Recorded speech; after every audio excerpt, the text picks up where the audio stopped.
probably just gloss over the story components in like the Odyssey. It doesn't need to be, again, this isn't very formal. It just needs to be like quickly, and then it's probably more important to be talking about the tricks. But anyway, I'm gonna get started. Yeah, of course. Yeah. Because I completely glossed over early bird. Oh yeah. You know, yeah. skipping. And then ice dram. There's just so much stuff. I know so much. Yeah, for the actual thing, I would like to not exactly script the entire run, but actually just have a highlight of things we should probably point out. So. Yeah, of course. But yeah. Anyway, back to Cap. Here we are once again. It's like this is basically a normal set of attempts, but at the same time, it's like it feels worse because I like want to be doing this. I feel bad for taking up your time. No, it's cool. I volunteered to be here. Yeah, fair enough. Anyway, Cap, spin pounds rolling. Here we are again. Gonna be doing this a lot throughout the game, obviously.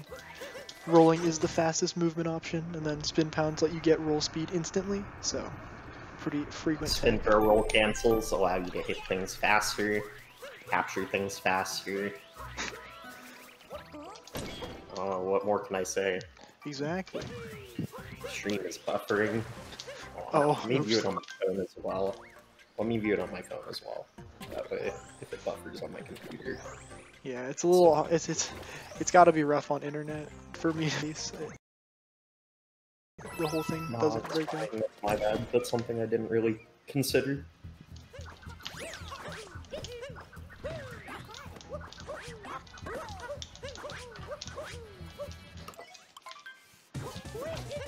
Anyway, that was left side. This is topper. Got some quick fight strats, but pretty clean overall. Decent cap, 219.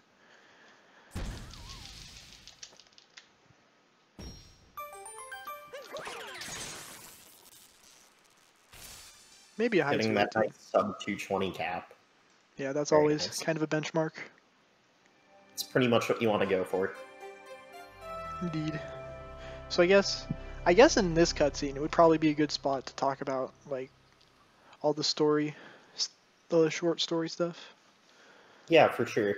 So essentially what the main game is for in Darker is to set up our post game, which will be collecting a moon every 20 seconds roughly. So in order to do that, we're going to be getting peace, we're going to be looking at hint arts, and we're going to be planting seeds. And all of this is going to speed up the progression of how we can get moons in the post game. Yeah. Along with some other side missions, like talking to the tourist and getting that mission set up, which we'll see later on in Salmon Metro. So. Up next, DSS, skipping Odyssey cutscene. Saves about 10 seconds with first try, breaks even the second. Oh wait, I should mention my backup that I missed in the room. I thought that one would work.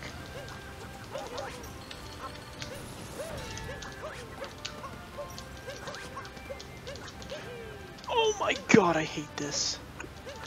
What? Yeah, this is what is happening? How the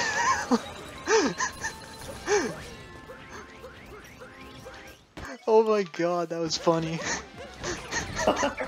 That backup, dude. Was it buffering for you?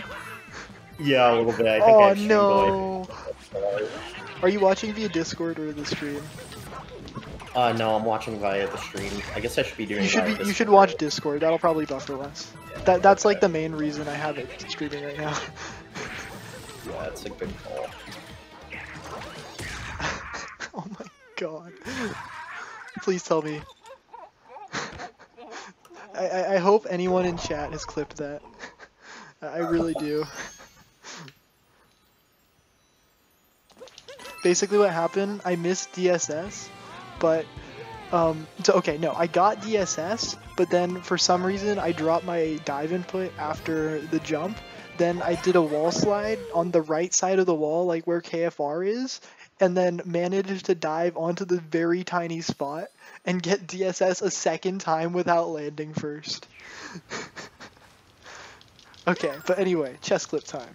We also did some boss fight strats there to speed it up a little bit.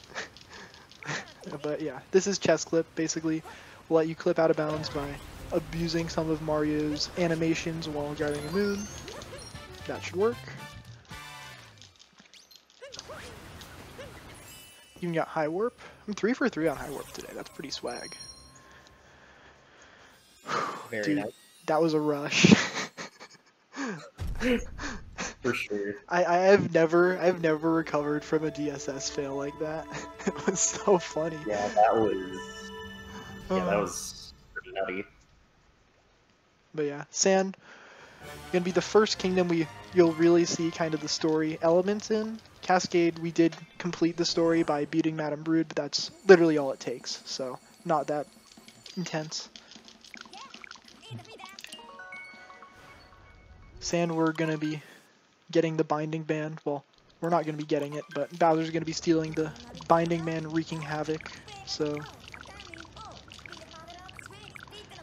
gotta restore peace to the kingdom. That's essentially the MO of Mario, because not only does it spawn more moons for us to collect in post game, it also gives us some along the way. So, a win-win. Definitely. Okay, but I'm gonna focus because I've missed Ice Drum each time today, and that's kind of a cool trick that I'd like to get.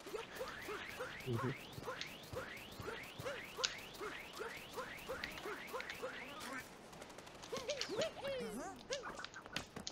I mean, I guess. That was not exactly how I intended to do that, but it works.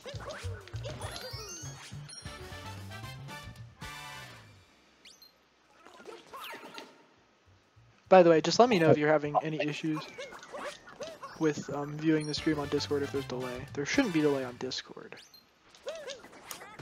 Yeah, so about Discord, I tried to look at it through Discord, but I can't find the link where I can. Oh wait. Oh, it's just in the Discord. I see it. You know what? That's a me thing. I didn't see it at first. Got it. Right, that's Ice Dram. Basically leaving Caveat to home in later. Alright, perfect.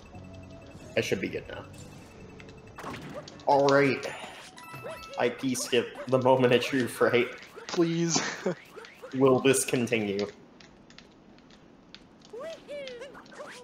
Hell yeah. Yeah! Okay. That's a ridiculously precise trick. Basically, it's a mid-air corner clip. Corner clips are already hard, and you have to do it mid-air. So I will be going for that in GDQ. However, if I fail, then an easy backup is there's another slightly slower route called IP clip. Thankfully, there is another way. Thank God. Oh my God. If there was no backup, this would just not be a marathon viable run, honestly. No, it's not. Because the problem... Okay, so here's the thing with corner clips. You can usually do them with first-person setups, but there's no way to set anything up first-person in that corner. Like, the game literally won't let you. Now, you might be thinking, can you do something OOT-esque where, you know, you line up Mario in a way? Yeah, that would be cool, but the Pro Controller and the Joy-Cons do not have notches. Now, interestingly enough, the GameCube controller, which is technically compatible with Odyssey, does. And there is a notch setup that was found with that. But obviously, that doesn't really seem viable enough either. So, IP skip at the moment is just an incredibly difficult trick that only top-level runners are doing. I'm not even doing the trick. Yeah,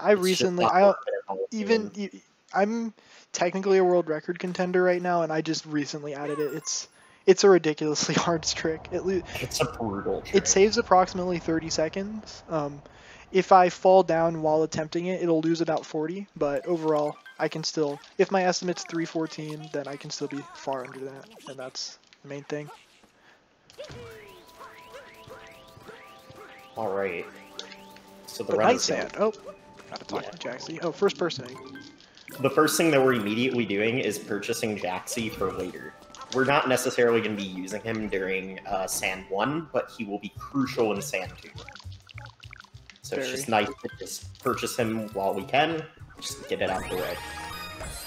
Yeah, and another thing, up next, we're going to blow right past a really quick moon that we could just grab now, and you might be seeing this throughout the run. Basically, like this moon right here, it's like right there. We could uncapture the wire and just grab it, but Yeah, you know, just right there. a little quicker to get it post-game, and that's going to be a pretty common thing, saving things for later, So part of the benefits of skipping the Sand story is the fact that these cutscenes with the story moons are going to be mildly minimized. Yes. So this story moon here is considered fast enough for the route because the cutscene is greatly shortened because we don't have to watch the platform fully appear. We don't have to watch, you know, Cappy showing us where the next story moon is because no one cares. Just a good time. Now we're gonna talk to our good buddy Sphinx. I should try pipe clip. Oh yeah, That'd be sick. should at least attempt it. Oh, I need a lot of coins for the outfit route, so let me just take a little bit of these. Ah yes. So usually coins in this run are a non-issue. Like, you need 1,000 for an achievement for Toadette, but that's a non-issue because there's pretty much 1,000 built into the route. No matter what you're doing, it's pretty much 0 time loss. However, with the recent development of the outfit route, I believe you need 1,400 coins, is that correct? 1,400 is exactly right. And that is, you can get all of these coins without losing time. I lost a little bit of time in the Sphinx, but you can get 2 snags without losing any time. But it's just a lot more difficult. Yeah, I don't have a lot of experience with this route per se. I just No, other than like the components. But here I'll be going for an insta capture. Sorry, I just want to touch on that. oh yeah, of course. Oh yeah, Very nice. that's really So by insta capturing enemies that require 2 hits to, you know, capture something, you're essentially saving, you know, the time that it would take to hit off the first hit. Plus, in this case with the bullet bills, you have to, you know, suspend yourself in midair to prevent yourself from falling to your death. So these bullet captures tend to be another, like, really big choke point in early Darker. Early Darker runs tend to die here if you're not careful. Oh my god, he got the double insta-capture, very nice. That one's significantly harder than the first. And he's using spin throws to get these insta-captures because if you position your spin throw appropriately with the height timing, it's a lot more easy. It's a lot easier to essentially get Cappy behind the bullet bill, which is how the insta-capture works. And he'll just be able to immediately hit off both the hat and capture the bullet bill. Now we got good old Knuckletech. The patented hand boss that must be in every Mario game. I guess, wait, do you have one in SMS? I know you got Boulder Guys in SMG1, SMG2. You got Knuckletech in SML. SMS have a hand. Don't think so. I mean, maybe you could count Gooper Blooper. Maybe, yeah. Maybe. Not exactly. You obviously got SM64. And then Boulder Guys probably counts. Oh, I got clapped. Shoot. Oh, Boulder Guys definitely counts. That is 100% a hand boss. Yeah. But it feels like a Mario staple at this point. So taking damage in Odyssey is usually not a big deal. If you're near a moon, it will refill your health to 3, so you don't really want to take damage when you're going to be getting another moon, because the time that it takes to refill your health is roughly 2 to 3 seconds. But during boss fights, you just collect the multi-moon. So the only time loss there is the damage animation, but I think for Knuckle-Attack, he doesn't even lose time there. Yeah, not at all there. So. I like making the I got clapped joke in runs a lot. Yep. So taking damage in boss fights is not really something that really loses time because you just collect the multi-moon afterward. Yeah. There's certain cases where it's bad, like Cookatiel and Mollusk are not good, but most boss fights is bad because of the lag. Yeah. The game lags really hard when you take damage in that fight for some reason. So there's the tourist that I was talking about. We just talk to him and leave. Now that might seem insignificant, but that tourist will follow us around throughout our adventure. I think we follow tourist. Oh, you think we follow a tourist? Yeah, maybe. I don't know. Wait. The tourist gets there first. I don't know how, but I feel like the tourist. I think we're the ones following the tourist. We're tailing we're tailing the taxi. I guess so. All right. Because the tourist is there first. I guess in Metro. It follows us to Metro, but after that, we follow it to Cascade. Yeah, that's fair. All right. So we're following the tourist. Oh, wooded first. Yes. So why wooded first? So in this game, there are paintings, and the little fork in the road choice that you have there might seem insignificant at first, but it sets up the paintings in a way that may or may not be beneficial to your liking. I'm not going to go super in-depth to what all of these painting chains can be like with the lake wooded, snow seaside. Just be aware that through this run, we select wooded first and snow first to allow for the most efficient painting chain.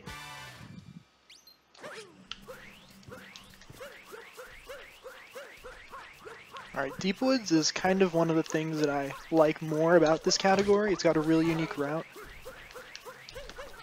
And Deep Woods Darker is pretty fun. Oh yeah, Darker Woods is the best. One of my favorite parts of the game. Because it's partly cycle-based and partly just optimizing small things. Both types of things I really enjoy. Yeah. So the cycle that he's trying to hit here is there's the dino that's moving around, and he caught him very nicely. And also the Cappy needs to come back to you from the Scarecrow. That's the other part of that. It's a double cycle. Oh yeah, true. So I'm never really that fast at this part, so I never really even considered Cappy coming back as a, thing. Yeah, you got to worry about it when you're on when you are really optimizing Deep Woods, but overall, it's not the most important thing. Yeah, true. Do you have the best segment for Darker Woods right now? Yeah, by an entire second. Very nice, very nice. Didn't expect anything less. This is actually a really good Deep Woods too. Yeah, this is really nice. Now, look at this exit. Grab. Oh no, well the exit's not going to be quite as good now, but the best ever is 216, and this is matching that, so that's pretty nice. So what he was trying to do there is he was trying to get on top of the beanstalk, which would allow him to leave just ever so slightly faster. Now, he's doing treeless tree moon. Treeless tree moon. Uprootless tree moon. Yep. Man, if he did treeless tree moon, that would be something. Imagine getting that moon without a tree. That'd be hard because you wouldn't wall jump. Moon clip. Yeah. Gate skip. Yep. So, if you are familiar with any % runs of Super Mario Odyssey, you would know that moon is used to do a route in Wooded called the Nut Flip. In Darker, we just use it to just skip the lever, which we refer to as gate skip, saving around 7 to 10 seconds based off your execution. Nice cap return against the wall. Very nice. That allows him to keep a lot of his speed going into the jump across the gap. And this is just pretty standard any % movement that you'd see. Yeah, unfortunately you can't exactly go for some of the really cool any % stuff because you don't exactly have the speed required, but it's still really nice. Wooded 1 is actually a lot like old any %, the any % route before we decided to skip Spirit.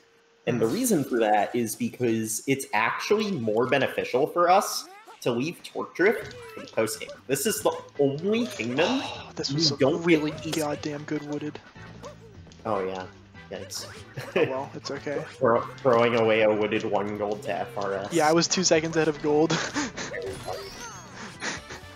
It's fine though. No, yeah, of course. Anyways, what was I saying before? Oh, yes. We don't fight Torque Drift in Wooded 1. This is the only kingdom that we don't get peace in immediately. And the reason for this is when we return to Wooded, it's going to dump us at the top anyway. And the time that it would take for us to get up to the top of the kingdom after the game spitting us out the Odyssey after fighting Spirit is roughly 40 seconds. So why take the time to do that if the game's just going to spit us up at the top when we return? And we're not really going to be missing out on anything either by doing that, because we're already at the top of the kingdom. It's very nice. So that makes Wooded a very interesting kingdom in the main game, because it's the only kingdom that we don't get peace in immediately. Spirit's pretty much the same. Dude, this was such a good Wooded! 606 with an FRS miss is amazing. 606? Yeah, 606. Dude. That was a really good Wooded. That is a really good Wooded. Community Sum of Best is my gold here, 603. So I was really, really close to that, and the way I missed Flower Road Skip was it lost a little bit of time. Oh, speaking of, we should probably we could talk about that route stuff in like this section where we have the multi-moon, but we should probably touch more on FRS and the tower movement and all that, and even Shirani bounces. We should also discuss how to pronounce that. Like, God. Forget Shirani bounces, or as I refer to them, Shireen bounces, because forget trying to complicate words even further. I have no clue how it's actually pronounced. No one knows. Does anyone know? I go with Shirani because there's also Shirani, Shireen. There's just so many different ways people pronounce it. It's one of Odyssey community's biggest mysteries. Yeah. So now we're going to Lake. Lake is pretty much the same as old any percent before Lake Split was found, with a slight variation of saving Lakeshore Moon for last, because we have to get the hit target. Yeah, kind of like he was referring to a little bit ago. There are a few hint arts that we do have to look at, even though we could know where the moon is without looking at them, but for some reason the moon only spawns if you actually look at the hint art, so gotta do that. And the moons are still fast. Know exactly where the moon is. I'm not sure if we do. I could use the refresher every time.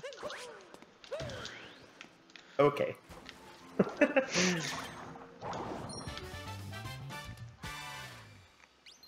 So, what BP just did there was actually kind of a little bit of a mini cycle that he was kind of hitting there. So that fish does move on the line, and sometimes it does move off camera to the point where it would be irritating to capture when entering that water. So good on him for having clean movement there, which allowed him to get to the fish in a relatively okay time to capture without any difficulty. Yeah, it's a pretty big trope in most areas of Mario games that if it's not on screen, it doesn't exist. That is 100% true with Mario Odyssey. Yeah. Rango. The boss fight's basically over already. Yeah, lots of cheese here. And getting coins again, because we got 1,400. To get those coins. Very nice. Speaking of coins, Cloud, we got hint art. Ah, yes. The one thing that's going to make Cloud Kingdom interesting. Jealous Mario? But we're not quite there yet. He quite. Still needs to go grab this hint art real quick.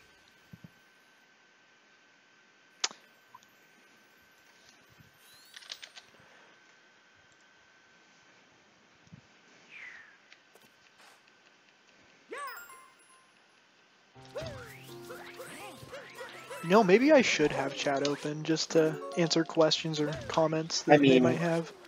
I mean, be fair, I have chat open. I can. Oh, okay, cool. Yeah, if there's like if there's a break and you want to answer a question in chat or do some explanation, then yeah, feel free. I didn't think about that, but that could be beneficial. No, yeah, I'm just gonna type in chat though. I'm not gonna say it. Oh no, but if it's something like Everett, I just saw asked, explain what piece is in the actual run. That would be good to say out loud, you know? Oh yeah, just for suggestions. Yeah, but if something like that, feel free to say it out. Like peace is basically when you complete the story in a kingdom. I'm not sure if we actually said that. We might have said it in a phrase of words that might make sense if you played the game before. Yeah, but then again, not everyone who would watch this would have played the game before, so I That's guess fair. completing the story in the kingdom, that's what peace is, ultimately. But anyway, Cloud, another mandatory kingdom that you unfortunately cannot get any moons in on the first visit. Welcome to Boss Fight Arena 1, the Kingdom. True. For some reason, Yet it's still better than Seaside. Yeah, for some reason, game devs were like, we're going to take this really awesome idea for a kingdom and just use it as a boss arena. Do you have any idea how upset I was when, you know, there was DLC announced for this game, but they never expanded on Cloud or Ruin Kingdom? I was devastated. By the way, I got the Cloud Hinter in the middle of this fight. Really precise trick because you have to do a lot of intense movement afterwards, and it's a pretty precise spot you have to ground pound. So, glad I got that. It's very required for the run, otherwise you need to lose about 2 seconds in Metro Kingdom. And the 200 coins are necessary for the 1400 total. Yeah, we kind of glossed over the fight a little bit, but essentially what BP did there was he did a trick called Fast Hats, which basically allowed him to hit Bowser's hat, put it on, hit him before Bowser even gets to throw the hats, which saves a ton of time. And it's not even that hard. Yeah, take some practice, but one of the more consistent tricks. It's definitely something that you can add as a beginner. That's awkward. Ah, yes, Meme Tree. Very fun. Good backup, though. Very good backup. Yeah. Why'd I lose all my speed there? That was weird. It's probably because you grabbed the little ledge. No, I meant after that. Oh, after that? I'm not yeah, that sure. was weird. Happens, though. Not So, a huge deal. What BP just did there was he took a little optimization note out of the Koopa freerunning race in this kingdom, and to climb up the wall a little bit faster, instead of just wall jumping up the wall, he decides to do a side flip from the upper level after hitting the switch. Pretty cool that, you know, we pretty much just take KFR movement and throw it into the darker run. Doesn't save too much, but hey, small Swag. optimization for the win. Gotta get the swag points as well. Intentional death here. Oh, no, shoot, I he died! died. Oh, dang. Unfortunate. What a No, shame. not really. Intentional death because it just spits us out back at the top of the kingdom, which allows us to just continue to run as is. Lost 1 has some very quick moves, like And it's ridiculous. very hard. Like, ridiculously hard. This kingdom is so difficult, dude. I never really found a Lost 1 as Okay, well, you don't do this. But yeah. Basically, that's a manipulation for the Trapedal to hopefully break this cage. Okay, I didn't think it did for a second. Very nice, very nice. But yes, thankfully it did. Yeah. Pretty so by precise. stopping before getting the Stone Cave move... Sorry. I almost died. Unintentionally. Oh shoot, I died. Dang it. Oh no, he died again. That one was intentional, but if I had died earlier, it would have been unintentional Yeah, and if he lost a died little bit of before time. collecting the moon, that would have been devastating. Actually, no, you can get it in Lost too, and it's not terrible. But yes, would have been Did it time loss. Lost 2 where you Right don't before the lose moon rock. time? Right before what? The moon rock. Oh, that's interesting. Let's go. I never First try even thought TNT. about that. First try TNT. There's just so much going on in Lost 1. We were kind of talking over each other. My mistake. Oh my god, there's so much going on. TNT is a very precise trick. Anagram shortened and abbreviated as Twist and Turn Up Treasure, otherwise known as TNT. Otherwise, it will blow up your runs, because it's hard. Odyssey can be so funny. I know. Very, very creative name for a trick. By the way, 28 exit. Very solid exit. Oh yeah, this is pretty good, to say the least. Yeah, it's pretty good. Honestly, if you're exiting Lost sub 30, I consider that very good. Yeah, my best without IP skip was 29.55, so this is It shows how much that trick saves. Yeah, so it saves about a minute 20 in the main game. However, because you're missing 2 moons, you will lose some time in post game to make up for the moons that you missed. But it's not as bad as you think. Yeah, it still saves around 30 seconds. Yeah, it's going to average out to save 35 to 40 seconds, depending on what run. Oh no. Oh, Night Metro. This is a hard kingdom as well. Night Metro is so fun, dude. Oh my gosh! Okay, well, it had to end. Alright, well, we're just gonna take the scenic route then to get this moon. No big deal. Yeah. Thankfully, there is land down there. Yeah, otherwise I would have just been really, really bad. Like, not that that wasn't bad, but it would have been much worse. Yeah, it would have been like a 30-second time loss because you got the checkpoint exiting the pylon. So. Still like 15. Oh. Wait. Night Metro moment. Time for sick backup. Very nice. Alright, yeah. That's the backup for that. It's a pretty good backup.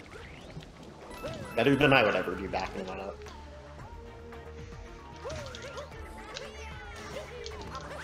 Now we're gonna do a trick called Goomba F. I'm not gonna say that word. Thank you. Yeah, I call it Goomba darn, Goomba dang, Goomba frick, Goomba heck. Goomba heck. Goomba poop. Goomba Monka TOS. Oh my god. Oh, that's good. So, Goomba Monka TOS allows us to just get up City Hall just even faster. Before it was a little bit cycle-based before that, but... That lost 30. I'm losing 30 in this split. Yikes. Yeah, that's Kinda expected, though. But hey, Night Metro at its finest. And now we get to fight the one boss that is the poster child of RNG and Odyssey. Facts. This is, I also get to give chat nausea. This is one of 2 major instances of RNG in this run. Don't worry, I won't actually do this in the run, but it's actually... That's the way I cope with nerves in this, because I have had several issues with Wiggler in the past and choked many very good paces to getting 3-cycle Wigglers, so this is just how I kind of calm myself down. Spinning. Understandable. I will refrain from doing this in a marathon. Believe it or not, he is kinda still saving time by doing that, because I'm pretty sure the Wiggler does produce lag if he is on screen. It does? I didn't know that. That was a really good 2-cycle. If it does, it's like super minimal. That was, dude, that was like, that was, what? That just really mattered. Yeah, Unfortunately, not all Wigglers are created equal, and sometimes you will get something known as a dead hitbox hit. And that's basically just a done deal for that it's going to happen to be a 3-cycle, if that happens, but that's relatively rare. Normally it's the player's fault, but there are, well, I think it's always the player's fault ultimately, but there's just some... 99.9% of the time it is the player's fault. But it's very hard to adapt to every different pattern on the fly. Exactly. So, part of you the gotta be very reason familiar.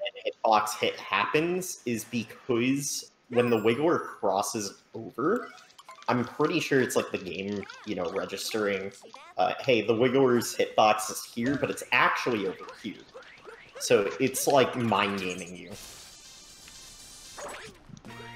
Because the game confused itself or something. Alright, so we're gonna start Day Metro by planting a seed. Or not. Oh no! That's actually a really big time loss. I've done that before. Yeah. That's pretty big time loss, unfortunately. There's not really too much you can do if you... You just gotta plant it. Stuff like that. That's the best backup, unfortunately. Maybe you could have done something crazy, like go up the... There was a way, but it's slow. It's just too precise to be faster, because seed movement's really awkward with Mario, because you can't have access to Cappy functions, and that's like the main reason you're able to go fast with Mario in most cases. Yeah. So I was going to mention that BP was actually beating a cycle there, so you would maybe refer to the any percent where they start...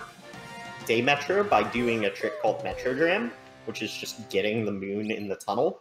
But we actually refrain from doing that at first in Darker because there's a taxi that's, you know, moving around the start of the kingdom that we want to beat, because if he gets in front of you when you do bench friends, you're going to have a very miserable time capturing that hole. Yeah, also at this point in the run, we could make fun of Pauline for being so unable of finding a drummer for her band that is 2 inches away. God. He's right there.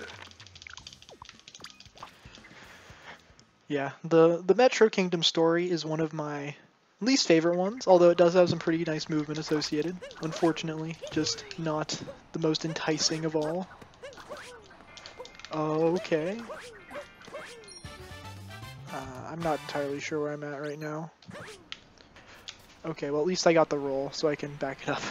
Yeah, as long as you get the roll off that railing, that's what matters. Otherwise, you're going to fall onto where the cafe is, which isn't a huge deal because you'll just do a slightly older variation of the route where you get cafe in Metro 1, otherwise known as left at the cafe, the official moon name, instead of Metro 2.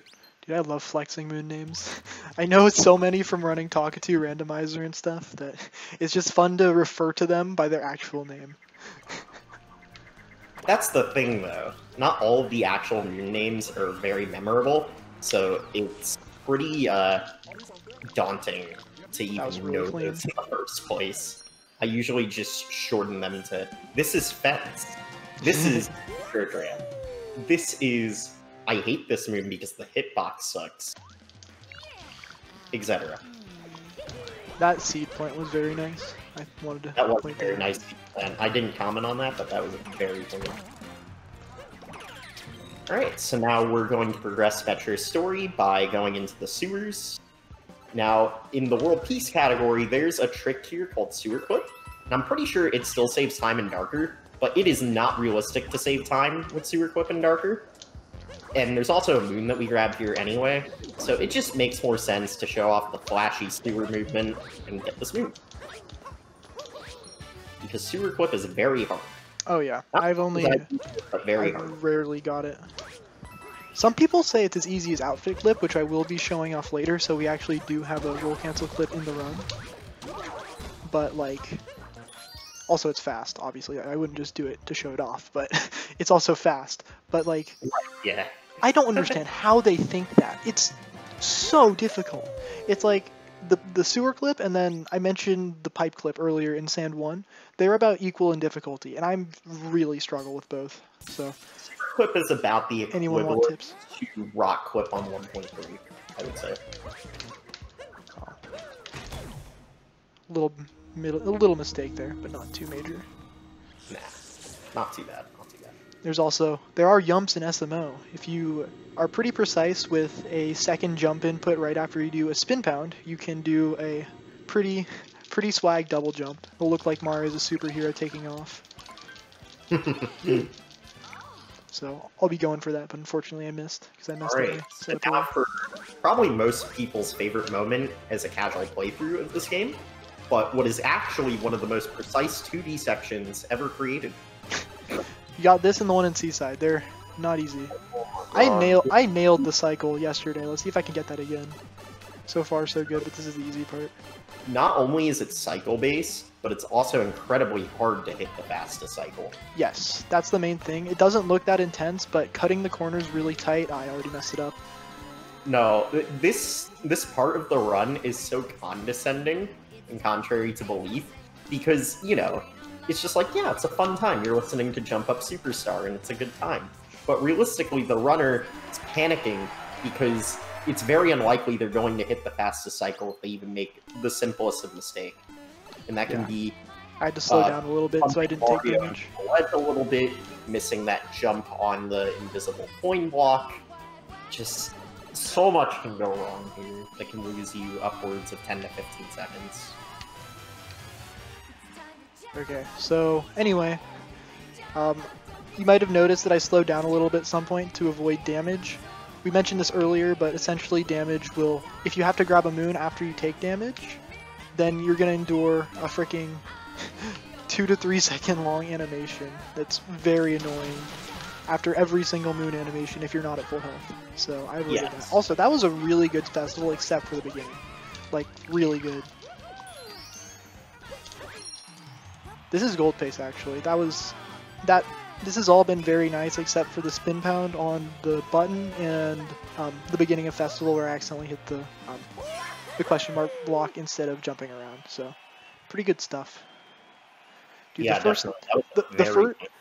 the first sub 40 Metro 1 will be insane. It's definitely possible, but that'll just be cracked. Oh, it's 100% possible.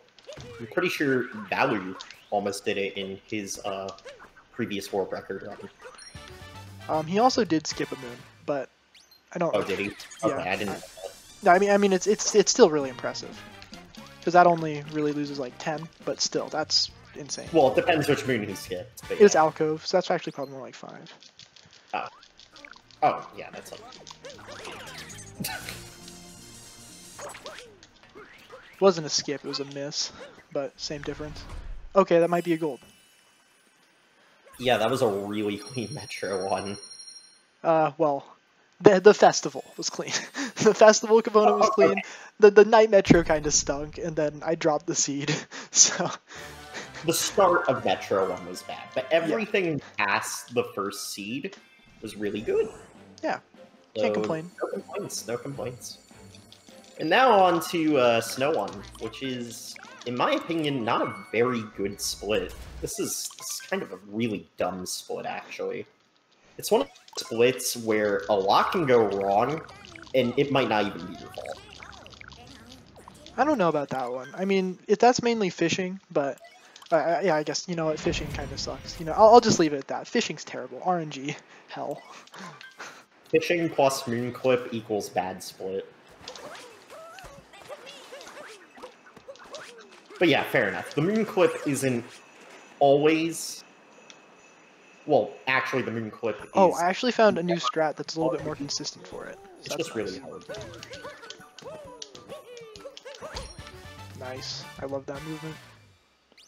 So, why am I mentioning clips? Well, we're going to be skipping story stuff again. So, if anyone remembers from their casual playthrough of Snow Kingdom, you would normally have to complete 4 barrier rooms, consisting of various challenges, and one of those is a boss fight with Rango on ice.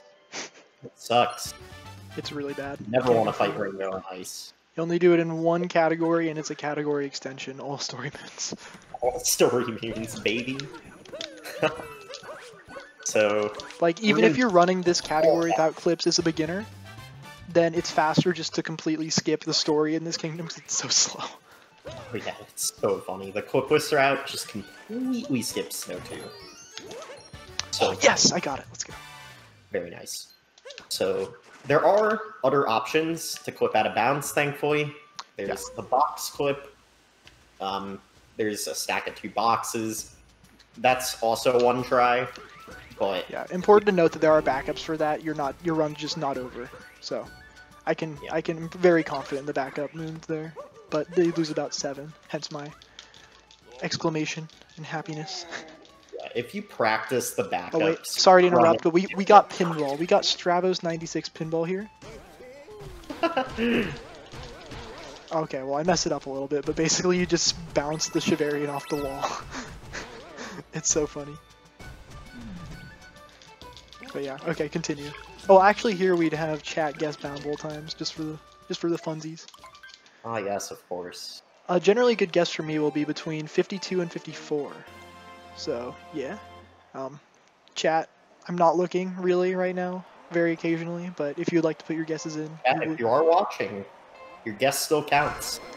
Yeah, I will award you the prestigious professional guesser role in my Discord server if you are in it. So, feel free to get your guesses in. And I think you're somewhat monitoring chat, Hygron, so feel free to tell me if anyone is. Of course.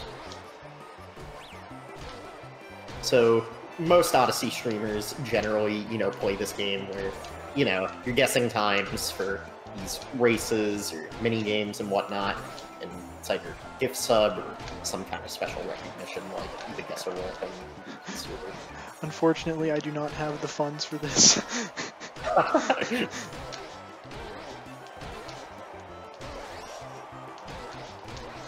Yeah, it's just a little fun thing. Bound Bowl as a whole is pretty difficult to optimize. I feel like the general time that you want here is a sub 50, but that's like ridiculously hard to get RTA. 5480, pretty respectable. Pretty much anything sub 55 is fine there.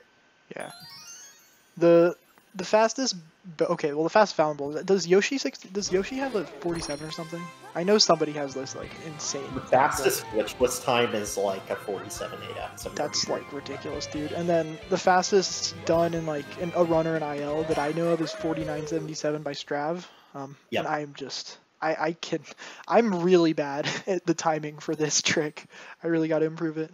My best bound bowl in a run is like a 51 4x. My best is 52.87. So like, I don't know how to be 49. He does a different route than I do. I know that. Oh well, that's dumb. Took it a little bit safer to make up for the mistake. It's out of water. Wait, it's a Mario out of water. Hey. So by getting our cat back here, we actually are saving time because doing water bounces above the water allows us to vector with Cappy and just allows us to tread across the water faster. Now everyone's favorite fish, we got George. Let's see, will George be nice and give us a first bite? Come on, George. Aw, yes, thank you, George. George is a legend sometimes. Other times we don't like George, but today we like George. Lakitu fishing moons that we will be collecting throughout this run, and they are known to be RNG, and RNG. Yeah. There is a theory that alignment as you approach the moon does help your case of getting, you know, okay bite luck, but that's just a theory. Yeah, a game theory. Yes, of course. Shoutouts to Matt Pat. Shoutouts to Matt Pat. Also, oh, I would like to shout out, for a while back, I had a really bad wiggler problem, like I mentioned. And Ekin Lustrous totally cured me of that. I never 3-cycle anymore, ever. But for real though, they did really help me sort out that issue. I haven't 3-cycled on pace since they've helped me with it, so thanks to them. I do want to say that. Or community's or great. You know, like you could be like Kerbis, another Darker Side runner, and literally just put it as a little side thing on his stream. He literally has a side thing on his stream, like, stream since 3-cycle Wiggler, and I've literally seen that number in, like, the 80s once. That's insane. It's never been that high for me. I'm not good at Wiggler. So putting that incentive for yourself might be a nice motivator to allow you to play better during the Wiggler fight. Maybe. Just a thought. Anyway, starting out Seaside here, we have a nice... okay, so he planted that in... It's actually good. We get to talk about what I did at the beginning. Yeah, so, at the beginning of this run, you might have noticed that BP was in the menus of his Switch, tinkering with the timer on his Switch, and he changed... TOS? Yeah, so he changed his time, and the way seeds work in Odyssey is they grow based off of the Switch clock. And by setting his clock, I believe it was 2 hours before a daylight savings time advancement. Is that correct? A little bit less. A little bit less. It's like an But hour. it doesn't matter too much. There's a full hour window you can have it set to, because Seaside 1 and Seaside 2 are so far apart. Yes. So by doing that, it allows his mistake there to be a little bit less of a mistake. He's still going to take a bit of time for it. I'm actually hardly going to lose any time, because grabbing that seed higher up makes the movement easier overall. But yes, I will be losing some, but it's... Yeah. So even though there's 4 pots there, for some reason Nintendo was like, hey, let's make this one in the front right take longer to grow. It's the only seed plant like that in the entire game. It takes an hour to grow instead of 20 minutes. Why? No one will ever know. But that's just part of playing this game, apparently. Yeah, unfortunately, Seaside 2, where we would grab that moon, is slightly over an hour away. I mean, slightly under an hour away. So we not quite come back in time, so we need the clock to fast forward a little bit. If you're playing well, anyway. Yeah, well, yeah. On my first run, like a long time ago when I didn't even know the route, I definitely was over that. Yeah. So what we're doing here is an interesting cycle. So BP dropped his Gushin on the edge of the cliff there, and what we're doing here is we're basically dropping off our Gushin, and we're on a timer to get this Gushin, so our movement here has to be pretty good. Like, you can't have too many mistakes here if you want to capture this Gushin. No problem. That was actually very good. Very, very clean. I didn't see any errors in that. Yeah, you don't have a lot of room for error. Oh, what? That was gold pace. I couldn't tell if that was a 3-frame spin pound or you just missed the spot. I missed the spot slightly, but it was a pretty good spin pound. Oh, you could touch on that, actually. Ah, yes. So, something that you're going to notice, especially in this run, especially in this category, because there are a lot of moons that are considered fast because you just ground pound a spot and you get a moon. But there is a catch to this. If you spin pound too fast on a spot, we call this the 3-frame spin pound. The fastest spin pound you can get. Yes, the fastest spin pound you can humanly get. I think it's even TAS, but I don't know. I'm not for sure. Oh, moving okay. on. It's the same as TAS as well. I believe 3-frame is the fastest TAS can get, but unsure. Okay, anyways. The fastest spin pound we think we can get, if you get that and, you know, try and ground pound a moon or something, you will literally miss. Like, the game won't even register that it happened. Yeah, it's annoying. It's one of those things where you get punished for playing well, which is never a great for a speed game. Thankfully, it rarely happens, and it's not that applicable 90% of the time, and there's a few moons that I'm very convinced are not just 3 frames where this happens, but it's still pretty annoying when it does, but overall not the biggest thing at all.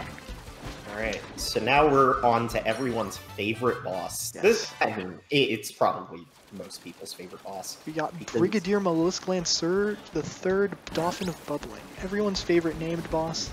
Just no jank whatsoever. Amazing. Yeah, so his name's cool. He's got a cool boss fight using the Gushin for what it's for. There's even a nice little boss clip here that we can do. So by lining your Gushin up across like that little bubble filler, I don't know what to call it. You mess up, you mess up Big Octopus Boy's path, which just allows him to just clip through the island. No big deal. Brigadier Mollusk Lancer, the 3rd Dauphin of Bubbling. Learn the name, never forget. Or as I like to refer to him, Big Octopus Boy. Don't be like Aggron. Yeah, don't be like me. I'm lame. Anyways.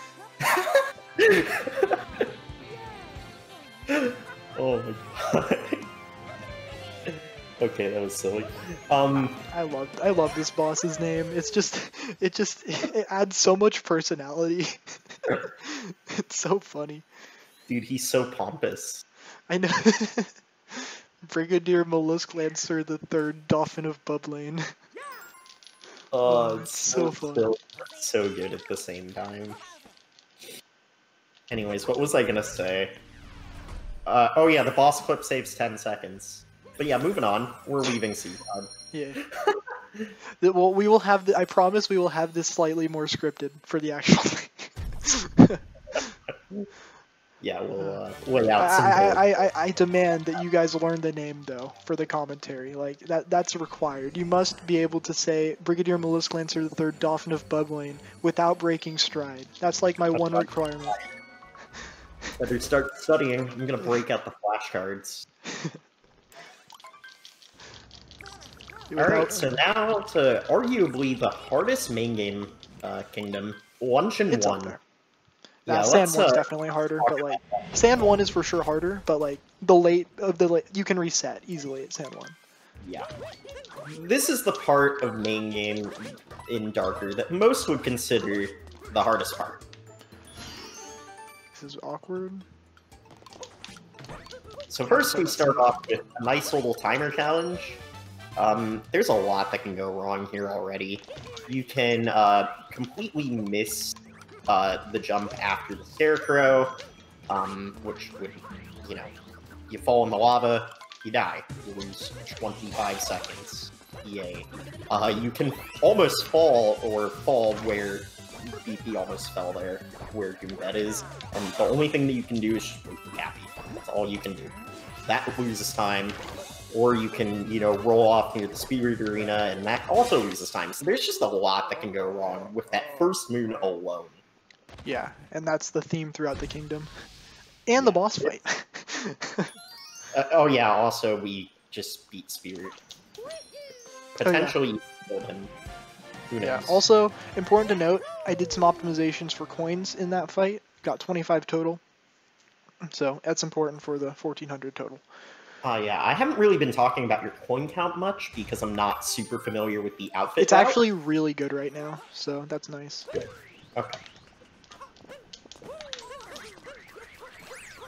Yeah, so that was a really clean triple jump up the peg.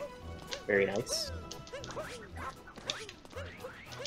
Yeah, so we're just skipping a bunch of sections of Luncheon that you would usually, you know, stick around and collect some fast moves and 90%. And that's just the name of the game. We're just collecting what we need to leave the kingdom relatively quick. Okay, then. And other things that would help us in the post-game, and we'll just move on. This is also the only kingdom in this run that we will be visiting 3 times. Oh yeah, true. Yeah, that was a little bit rough. One thing worth mentioning, the cheese section of Luncheon is incredibly painful. I don't think a single runner likes that. That might as well be RNG. No one knows how to control the pan growth perfectly. It's ridiculous. Okay, thank God that captured. Okay, I'm gonna go for a pretty cool movement tech called the motion control cat bounce roll cancel bounce. Oh boy. So, we'll see how this goes. World record movement incoming, maybe. Okay, not too bad. Mess it up a little bit, but still probably save time over the normal strat. You backed it up well. Yeah. That's all that matters. Oh boy, this sub-area. What can I say about this sub-area? The Podoboo lava bubble capture controls kind of sporadically. You have to have a very well grip on how this thing controls to do this sub-area the way you just did. I wanted to get the pipe suck. It was almost perfect, okay? Nice little cap return there. Oh yeah, I got some more up throw roll cancel tech coming up. And yeah, that movement's pretty much just carbon copy of any percent. Exactly. I mean, by the time, yeah, I've optimized that movement a little bit now. Come on.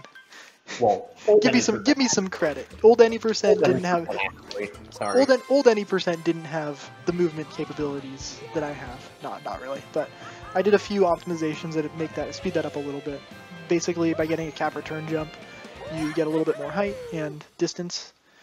Dude, imagine going back in time and showing a 2017 Odyssey player your movement capabilities now. That would be so sick. Yeah, there's a lot of small things you can optimize in Odyssey. I'm just going to take a minute to talk about this because the rest of this movement's pretty self-explanatory and expanding on tropes. But basically, there's a lot of tiny things you can just improve on with this game over time, and they're just really applicable in a lot of places. Like the motion control cap throw roll cancel bounce, obviously, is one of the main ones. They're not useful a lot of places, but can be very nice to have at some locations. There's being able to spin throw in both directions. That one's underrated, I think. That's very important. But normally it's natural only to do one. That tech right there with the up throw roll cancel, straightforward. Also a very useful one to have in your arsenal if you're trying to do backups. Just a whole lot of stuff. Just practicing will get you better at and overall at the game in general. So one of the things I love about this. But anyway, back to you. Yeah, so BP just looked at another hint art. Let's bookmark that for later. I'm just gonna say we'll bookmark that for later because that's pretty much all he's doing with those targets. That was really close to breaking the bubble. Yeah, a little bit. So this section right here is a little bit tough because it's technically cycle-based because of the rising lava pillars. And again, it's another one of those sections where you need to have a really good grasp on how the photo controls. Yeah, that was actually very good. That was really good. Way better than I can ever do this section. I feel like I'm still losing like 10 seconds here every run. Also, a 57-44 meat exit is... I like knowing my meat split exits because they're pretty close to good any percent times. It makes me feel good about myself. They don't mean anything, but it's just funny that it's close to any percent record and such. Right. So the Light the Lanterns moon. This moon is actually pretty interesting because there's a variant where you can do it with the capture and a variant where you can do it without the capture. I'm not sure if we've mentioned this yet, but one of the Toadette achievements that we work for in this run does require getting 35 unique captures out of the 52. Oh, it's 35? I thought it was 40. It is 35. Good to know. I should probably keep that in my mind. I've been telling people 40. Oops. 3 Toadette achievements regarding the captures, 25, 35, 45. Darker gets 2. Oh, that was close. That was close. So I completely glossed over the movement that DP did to get to this fight, but it's essentially just carbon copy of the KFR race from Fortunately, won't be seeing any KFR races in this run as they are pretty slow. Got a lot of cutscenes attached, but do get to see some pretty... You do get to see some of the cooler movement, in my opinion, from those races at least. Oh, what? This is why this boss sucks. The hitboxes are very bad. Yeah, so Kukateel is infinitely known for being probably the worst boss in this game next to Mecha Wiggler, both for hitboxes and just things that can go wrong. At least they seem like this is definitely, even though I have had a Wiggler problem in the past, sorry if the vacuum is loud. But honestly, I don't even hear the vacuum, so okay, I think you're good. Okay, good to know. Thank you. But even though I've had a really bad Mecha Wiggler issue for a while now, I still find this boss to be much worse. Like, much, much worse. So, if that tells you anything. Yeah, Kukateel is a brutal boss fight, or it can be brutal. Yeah, that one was pretty solid. That was actually a really good Kukateel, minus the slight miss of the hitbox at the start. Yeah, this is actually strangely close to gold.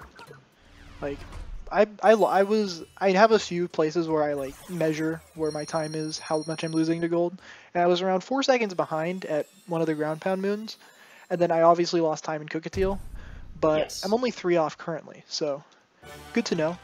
Kind of just like a speed running thing in general, just to know where you're losing time and where you can improve in the future. So, kind of neat. So now on to Boss Fight Arena 2, The Kingdom. But first, we got to talk about chest. We got to talk about the chest. It's very slightly cool, very slightly. So there is one change to this Kingdom in Darker. We do grab an extra moon. It's the moon right under the dragon mouth before you capture the pylon and go to the boss fight. And there is an optimization that you can do here, similar to Cascade Chestplate.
This is the biggest auto-scroller in the game, so it's like pretty cool that the game doesn't have that many of them.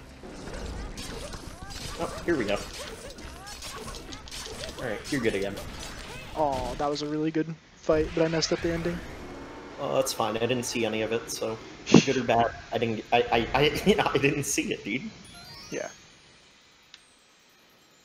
No vid, no did, right? True.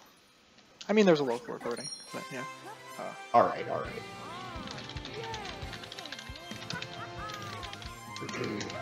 So yeah, that's boss fight arena 2: The Kingdom. Yep. Well, honestly, what more is there to say? It's just ruined, you know. Just ruined. This is such an awkward spot to put another boss fight arena. I know, you're going into like the intense kingdom where you have where you actually Literally fight right Bowser. before the most intense part of Of a casual almost playthrough. any Odyssey speedrun. Yeah, and especially a casual playthrough, because like Moon, it's cool, you got the Moon Cave and stuff, but like Bowser's, you're just going through, you're actually fighting all the Brutals, you're beating this giant mechanical monstrosity. Like, from a casual perspective, Bowser's is technically the last kingdom from a casual player's eye. yeah, the Moon is kind of just a challenge thing, and then they decided, let's put a dragon fight right before this. What were they thinking? And it's like completely out of place for a Mario game. I know, and it's I've like, never understood why the ruined dragon exists. I mean, it's cool. Like, we can't deny that. It's really cool, but like, it just doesn't make sense, and that's what's funny. But oh anyway. yeah, let's talk about the wasted potential that is Ruined Kingdom. What a cool idea, completely wasted. Anyways, now on to a very interesting kingdom, Bowser's Kingdom.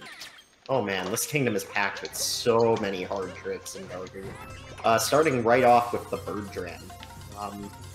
Yeah, it's just a dram. It's not even that difficult of a dram per se, but it's definitely cool. Ah, bonk. Please. Okay, thankfully I still managed to hit it. Yeah. That was going to be a frustrating time. So you didn't lose that much time there. Yeah. It would have been a lot worse if you didn't get to hit the thing. Yeah. That's a... Still pedestal on top of the Stairface Ogre. Oh yeah, those enemies are called Stairface Ogres. What a cool Ogres name. have layers. Oh my goodness, dude. I'm just thinking to a bunch of Shrek memes. Shrek, my favorite children's literature. Ah, yes, of course. The best fairy tale. Indeed. Okay, so enough talking about Shrek. Let's collect some shards. Very difficult shards. Yeah, this is... Damn it. Okay. This is probably easily saying that. the most movement-intensive shard moon in the entire game. I don't think there's any question to that.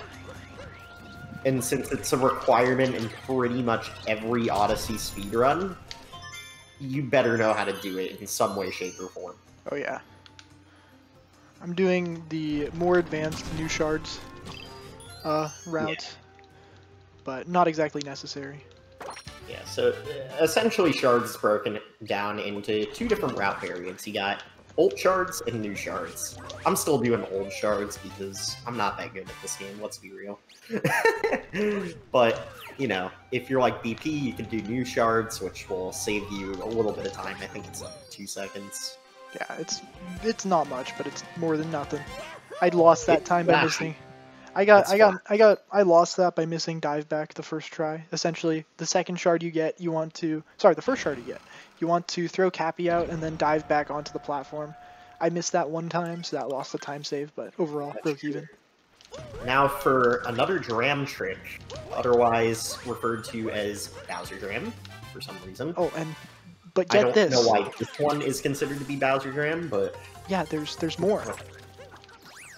There's so many trams in Bowser's. Yeah, there's 3 in the first half.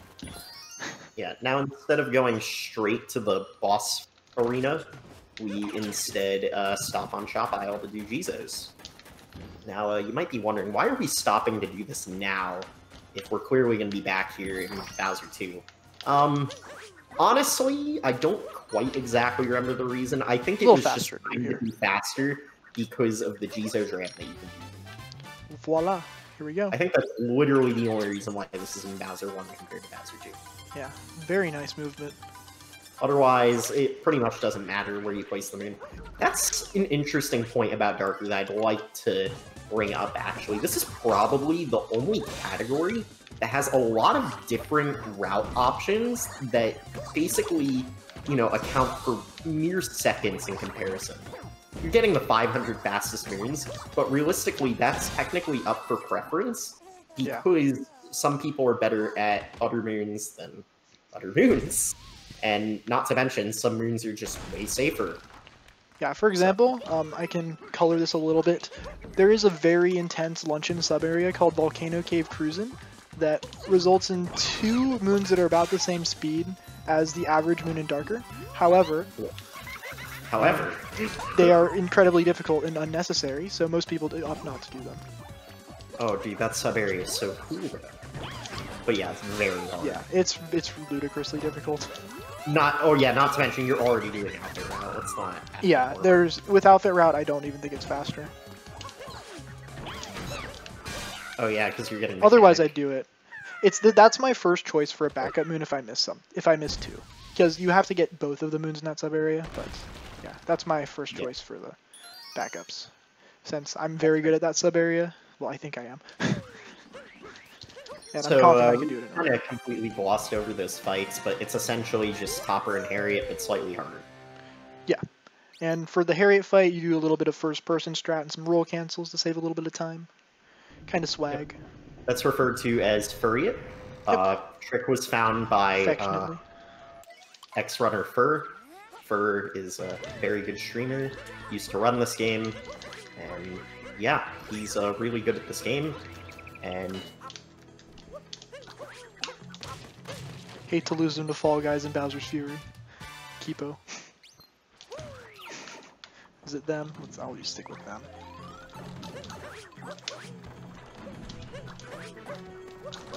That was really scary.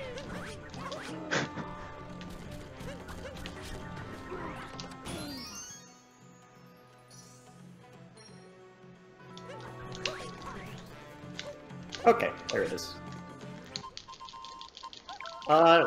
You know, not too much happened there. Almost messed up blind jump though. That was. Yeah, I was going to mention. Thing.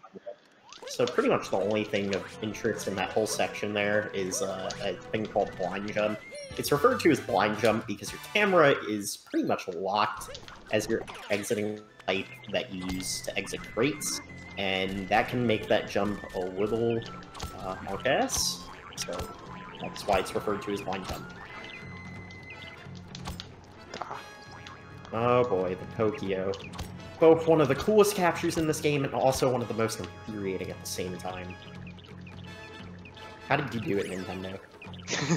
It's a really cool one because you can flick yourself up really high. Oh, it's so cool. This capture has so much depth to it. It's one of like the only captures that I would say they really went the extra mile in utilizing a moveset for it. Yeah, for sure. Because you got the poke, the poking and shaking does a lot of cool stuff that other all captures the don't have. motion revolved around the Pokio are super jank, but when they're pulled off well, they're cool. It's super impressive. Yeah, we'll see that used later on in the run. Definitely. Bowser 2 has a lot of interesting Pokio tech.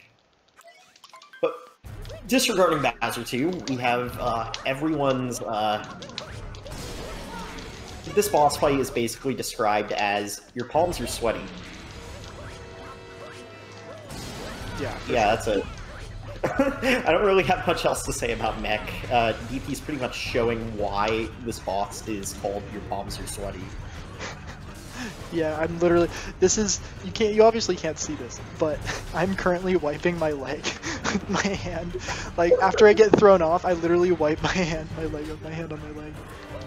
And part of the reason for this is there's a trick that BP's about to do called Target Acquired, and this requires a pretty fast spin down onto the fear bubble, which he thankfully got. Free. Falling off there is very common and loses about 20 to 30 seconds depending on how you tap it up. Yeah, that was very good. Aside from the slight Pokio mishap, this was a very good Bowser's one. No, yeah, that was a pretty good Bowser's one. Dude, I'm popping off because this could be a 121. Oh, you know, I wasn't even paying attention to like, Yeah, it's a pretty damn good pace. This could be a 121 Yeah. main game, which I believe only Valu has done in a run. Tyrone maybe, but I'm not sure. Wait, no. Mitch also did it in a run. Valu and Mitch are the only ones that have done it in a run. How do you know this, man? I feel like I know a lot about the category, and then you're just like... I watch a lot of darker PDs, man. That's fair. That's actually really fair. Honestly, good too. Learn a lot about the I category. literally watch like pretty much everyone in the top 10. Damn, that's a lot. So like whenever a new darker PD pops up, I like to watch it because watching PDs is nice to get an extra perspective on what people do for movement. Yeah, because I'm gonna be honest, the fastest chosen movement for each section isn't always the most comfortable movement to do in each section. So I always like to see what other people do and then substitute as I please. And like we mentioned, even the fastest moons can vary person to person. So you could see someone do an entirely different moon and be like, huh, I should time this for myself, see if it's around 20 seconds. And if I can replace it with a really annoying moon, like a one that's being considered currently is the... there's a Dino Moon in Cascade 2 that's kind of annoying to get quickly. That one's currently being considered to be replaced with other moons. So, yeah. We'll get to the electric pole when we get to Cascade 2. I have a lot to talk about for that moon. Unfortunately, the Cascade jank block must stay in. That's just too fast to take out. Yep. But yeah, why are we talking about Cascade 2 when we should be talking about Moon 1? Almost done with main game. 1 is a little bit interesting, actually. So, unlike most categories where you just go to the cathedral right away, we actually do collect some moons in Moon 1. Starting off with my personal... favorite. The Moon Bunny. This moon caused me a lot of trouble at first. Considered removing it, even though it's really fast. yeah, BP's just going to do it super easily and just roll into it. But the way that he did Moon Bunny allows his position to perfectly align with the rock, which allows him to keep a lot of speed, and that will just allow him to go fast into that rock moon. So then we do a triple jump across this gap. Very flashy. Vector there was kind of suboptimal, but that's okay. I mean, getting rolls is better, so it was a good angle, but I didn't have quite enough distance. Is it? I feel like there you want the better line towards the chest. Fair enough. This barely makes especially in Moon, because your gravity is, you know, it's always affecting your speed. So it's very difficult to determine what's optimal in Moon Kingdom. That worked? That Moon Cave skip just worked. An interesting Moon skip. So, you know, like any percent, we're still doing Moon skip. We're still, you know, doing all this stuff. But instead of entering the cathedral... What is that? Oh, no. That was an interesting line. Good backup, though. Anyways, what was I going to say? I was a little bit upset because I need a decently good Moon 1 to make this a 121. It's still possible, but that makes it a lot harder. Oh, definitely. But you still played this main game incredibly well. Yeah. I cannot complain with this at all. No, you cannot. It's had mistakes, but they've been relatively small. Like the 30 seconds in Night Metro is like the biggest thing. Yeah. So that's the thing about this category. It's incredibly punishing. Like, the longer the categories get in Odyssey, the more punishing the game becomes. Oh yeah, new strat here. New strat, alright. Whoa, I've never had that happen before. Okay. That's alright. Doesn't lose too much time. Ah, that sucks. Okay, so what that means is I need to slow down my rolls a little bit. I can't do too many rolls. Basically what happened there is the spin throw brought the hat a little bit too close to Bowser, and that ended up resulting in Bowser taking his hat back, so... So you might be wondering why DP's just doing hat throws. So there's a much longer category in this game called All Moons, and in order to get All Moons, there is a moon in that category that requires you to grind cap throws. Fly, Cappy, fly! A lot of them. Thanks a lot, Toadette. So I guess BP has just acquired the muscle memory to just always grind captors. I'll do some swag movement instead. So, you know, good for him. But why am I talking about all moons? Mainly because this Bowser fight has nothing to talk about. I apologize. This is Dark Side, not all moons. There we go. But yeah, just another fast hat cycle, and we'll be going into the escape sequence. Yes, we're also side flipping. Never done that before. Yeah, apparently. Which pretty much every Odyssey speedrun does this section. So some even better twice. Get good at it. Better get good at it. Oh yeah, some do it twice. All moons in 100. Oh boy. Anyways, so I'm not very escape, good at this. Yeah, escape is it's pretty very hard to optimize. This is a hard section to optimize. Some banging music though.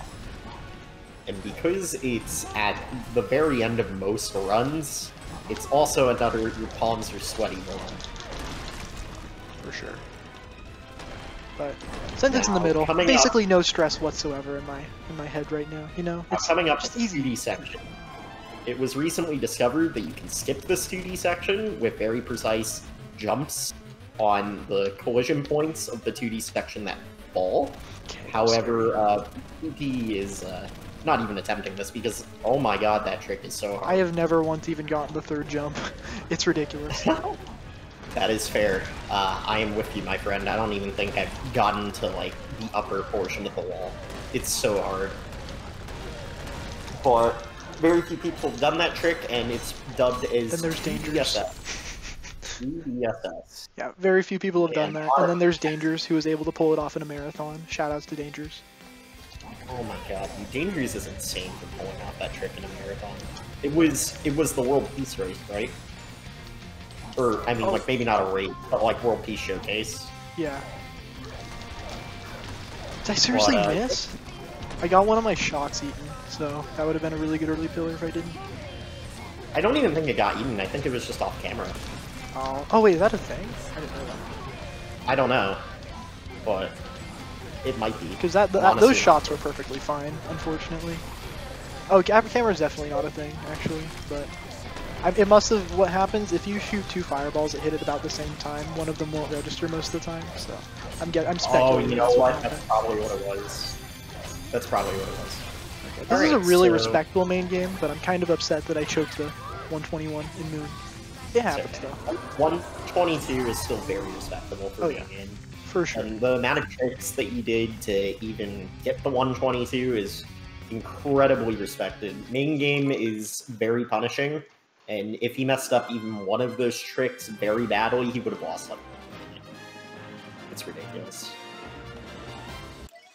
Here, I'm gonna DM someone that said they might be available later. See if they want to pop in. 04 world record holder. Oh, yeah, that'd be really funny. Wait, what? I honestly didn't even know. Let's go, dude. You're just in time for the better part. The best part. What's up, so, is my volume good? Yes, you're fine. Yeah, you're good. Awesome. So this first hour and 22 minutes is just a warm-up for what's to come. Oh, the main game comparison to the post-game is like baby's first Mario. It's so much fun. Best part of this category, for sure. 100%. If you're not running Darker for the post-game, you probably shouldn't be running Darker. Yeah, because then you're not going to be having fun with the most, like, important part of the game. So it's like, you know. I personally struggle a lot enjoying main game, but knowing once I complete Moon 1, I get to play the better portion of the run, it definitely makes me a lot happier. We're throwing these seeds into some pots. I'm sure you guys have explained this already in like Sand and Seaside Kingdom. Oh yeah, definitely. But as you can see, BP just sniped those seeds into the pots. And we'll be collecting them in about, I don't know, hour and a half? Yep, around then. Maybe a little bit longer, but... Yeah, it'll just depend how good this post game is. So, tiles. This moon is incredibly movement intensive. Very difficult to do quickly. Oh, I almost got it. I almost got the He quad was spin pound. flying a triple spin pound strat, where he just spin pounds around the castle. It looks really flashy. It's also pretty difficult to do. Speaking of the castle, anyone who ever played Super Mario 64 recognizes this place somewhat. So, Indeed. you know, Mushroom Kingdom has plenty of Mario 64 references in it. Definitely. And speaking of Dude, this is 64, horrible. we got some paintings. Shout out to the game devs. Oh yeah, paintings, of course. So these paintings, they bring you to different kingdoms. And they make it, you don't have to use the Odyssey to travel to the different kingdoms as long as you use the paintings. So we go through a bunch of the paintings in what we call the painting chain, and we do have to break it to get some fast moons in some other kingdoms later. But as you can see, it just comes out of the painting. There's usually a moon sitting there for free. So that's one plus of it. Another thing is, like I said, you don't have to use the Odyssey to travel, which has a lot of cutscenes. We're in Snow Kingdom now. One of the other big benefits... Oh, sorry. No, you go ahead. Okay, thank you, world record holder. So one of the other benefits about the paintings is there is a checkpoint achievement via Toadette, and each of the painting islands do have checkpoints attached to them. So it makes the checkpoint achievement way more reasonable to get, even though it's really not that stressful of an achievement to get. I'm usually 6 or 7 over, even if I miss a few. Yeah, one of the easier... checkpoints. There's one. BP just grabbed, which would be warping to at the end to do a cool trick. Oh, I forgot to practice that. Okay, well, alright. Well, hopefully that goes well. Yeah, hopefully. It did not go very well the other day, so hopefully it's nicer. Well, yeah. So something you'll immediately notice about post-game compared to main game is we are just moving. There is no stopping. So once you complete Mushroom 1, post-game just moves. There's not really any downtime in the run until you get to the beginning of Wooded 2. That's not even an understatement. Post-game just moves. And whether you're in for the ride or not, it's post-game. It's just gonna leave without you. Yeah, I think excuse me. Have you mentioned the 20-second moon cutoff time? Yes, we have plenty of times. Yeah, so as you can see, right, most of the time you're getting moons more than every 20 seconds because they're just that fast. Yeah. Just like the slowest moons in this category, 20 seconds long. After on their own. If you just cut like game, of course. Yeah. I'm pretty sure there's some moons in main game that equate to a little longer than 20 seconds, but they're just necessary to grab to just make the run faster. That might be BTT. Oh yeah. Grabbed it pretty low, which is pretty fast. Okay, we're rolling down this hill. Showing off Snow Triple. Very cool trick. I think this saves 1 or 2 seconds. Just 1, but I did it in such a way it only saves around a half. Alright. If you do the other method wrong, then this saves more over that, of course. Of course. If you mess up something else. There's so many small optimizations that you can make in the post-game to just go slightly faster, but again, because this is post-game, because the category is longer than like any percenter world peace, the game just becomes more punishing. So when you mess up, you're losing a lot of time. Okay, so BP just talked to Princess Peach there, gave him a free moon. You might be wondering, why is Princess Peach here? Shouldn't she be, like, captured by Bowser or something? Oh, yeah, well, actually she's just investigating the different kingdoms with Tiara, who's Cappy's sister. Very incredible lore here. The plot is very complex. Anyway, Princess Peach is in every kingdom, and she's very fast in a lot of them, because you just talk to her. Usually there's like 3 or text boxes, and then you get a moon, and you're done. So, pretty fast. Yeah, definitely. I completely glossed this over in Mush 1, but we talked to a toad before entering the castle, and that's what triggered Peach to appear in these post-game kingdoms. If you don't talk to that toad, she does not appear. Yeah, the toad explains that Princess Peach is missing. He's like worried that she got captured by Bowser again after you just saved her. Yeah, However, she's simply just exploring the kingdoms on like sort of a vacation. So, while Mario and Cappy are just excited to grab more moons. It's definitely a little strange that you have to talk to that toad to, you know, register Peach appearing in those kingdoms, because, you know, again, it's kind of like the hint arcs where it's like, well, we know this is going to happen. Why do I need to, you know, talk to an NPC or look at an art for this to register? It's just one of those things with Odyssey, I guess. Okay, actually, these moons in Snow Kingdom, you might notice they're story moons.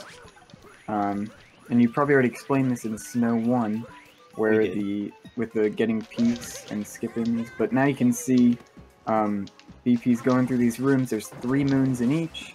The rooms take about a minute, maybe 50 seconds if you do it right. And that's like well under the 20-second cutoff, so... Yeah, there's actually even more added benefits to this. So, the cutscenes are shorter with the story moons. Again, similar to Sand 1, we don't have to watch the barrier opening up. And with an example like this room, the moon shards that you normally have to collect to make this moon appear are non-existent, and the moon's just there waiting. It's so nice.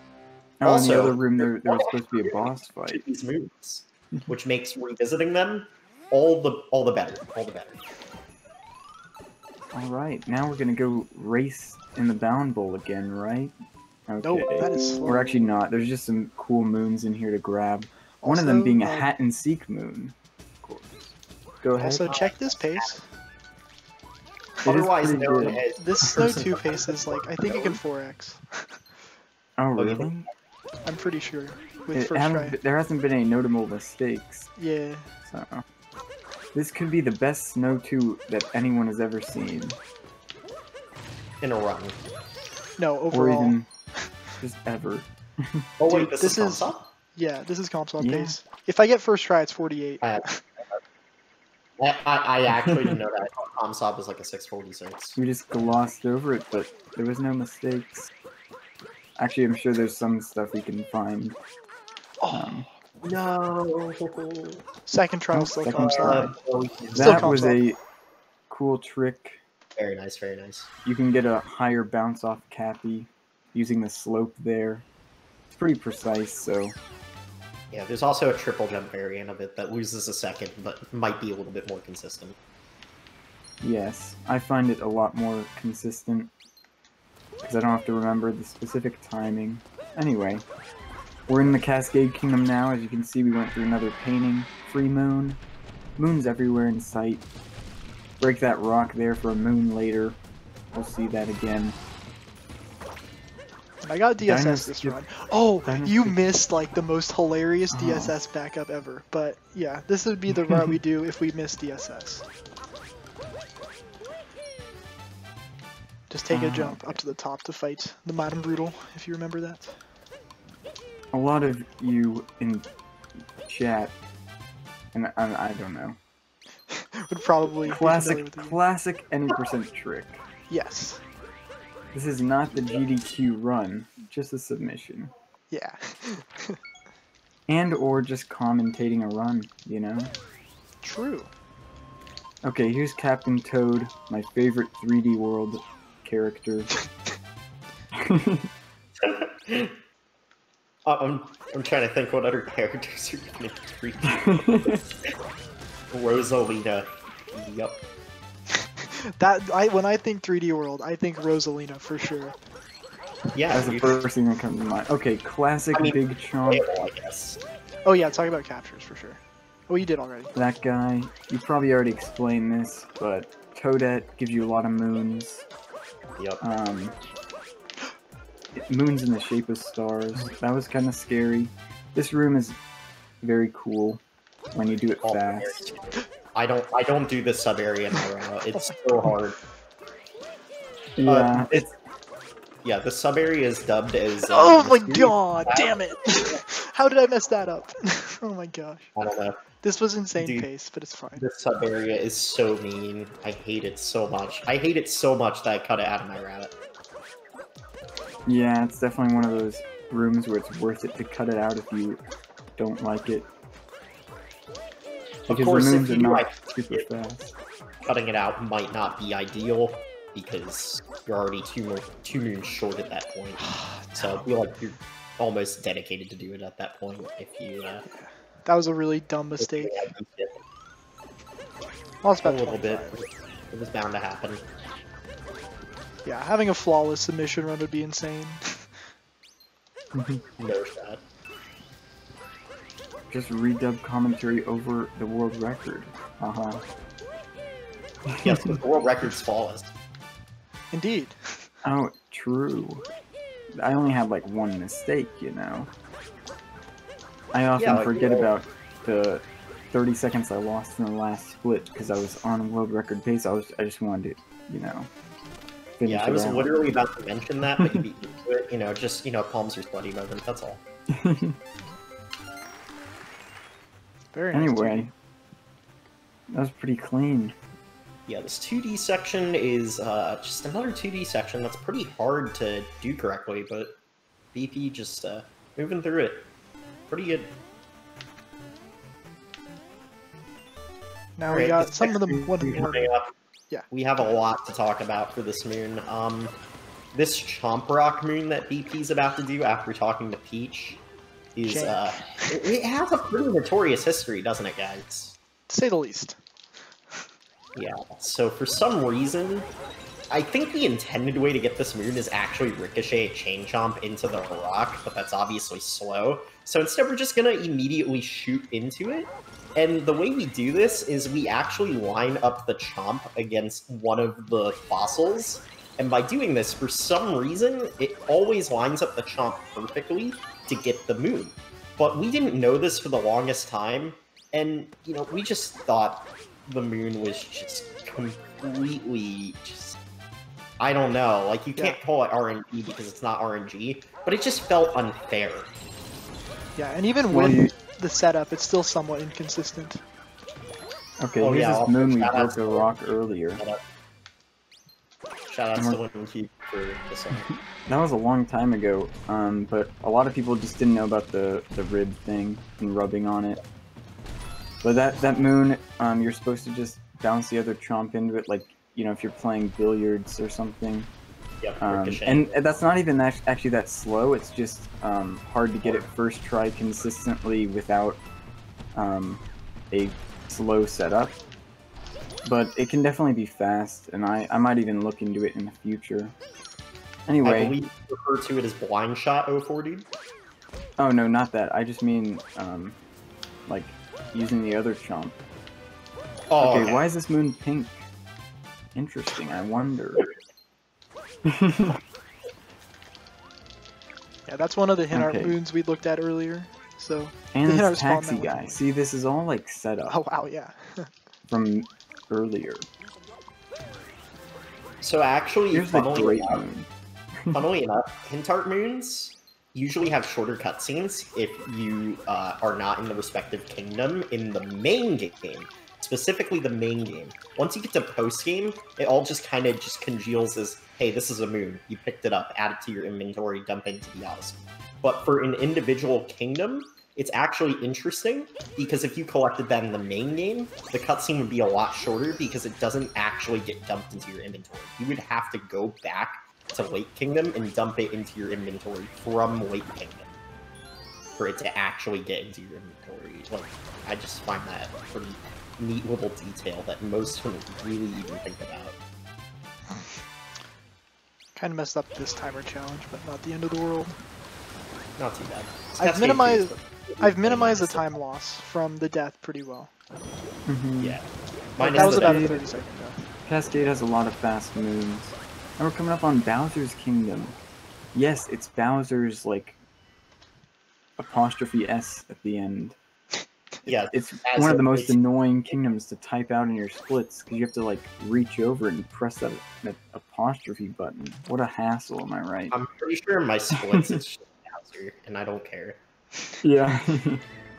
Understandable. Okay, we're gonna rob this treasure vault. Ready? There's gonna be a moon and a bunch of coins. But we're really only here for the moon. Not coins. Maybe grab some coins, Outfits. you know. Outfits. You gotta get those. You could have gotten more, you know.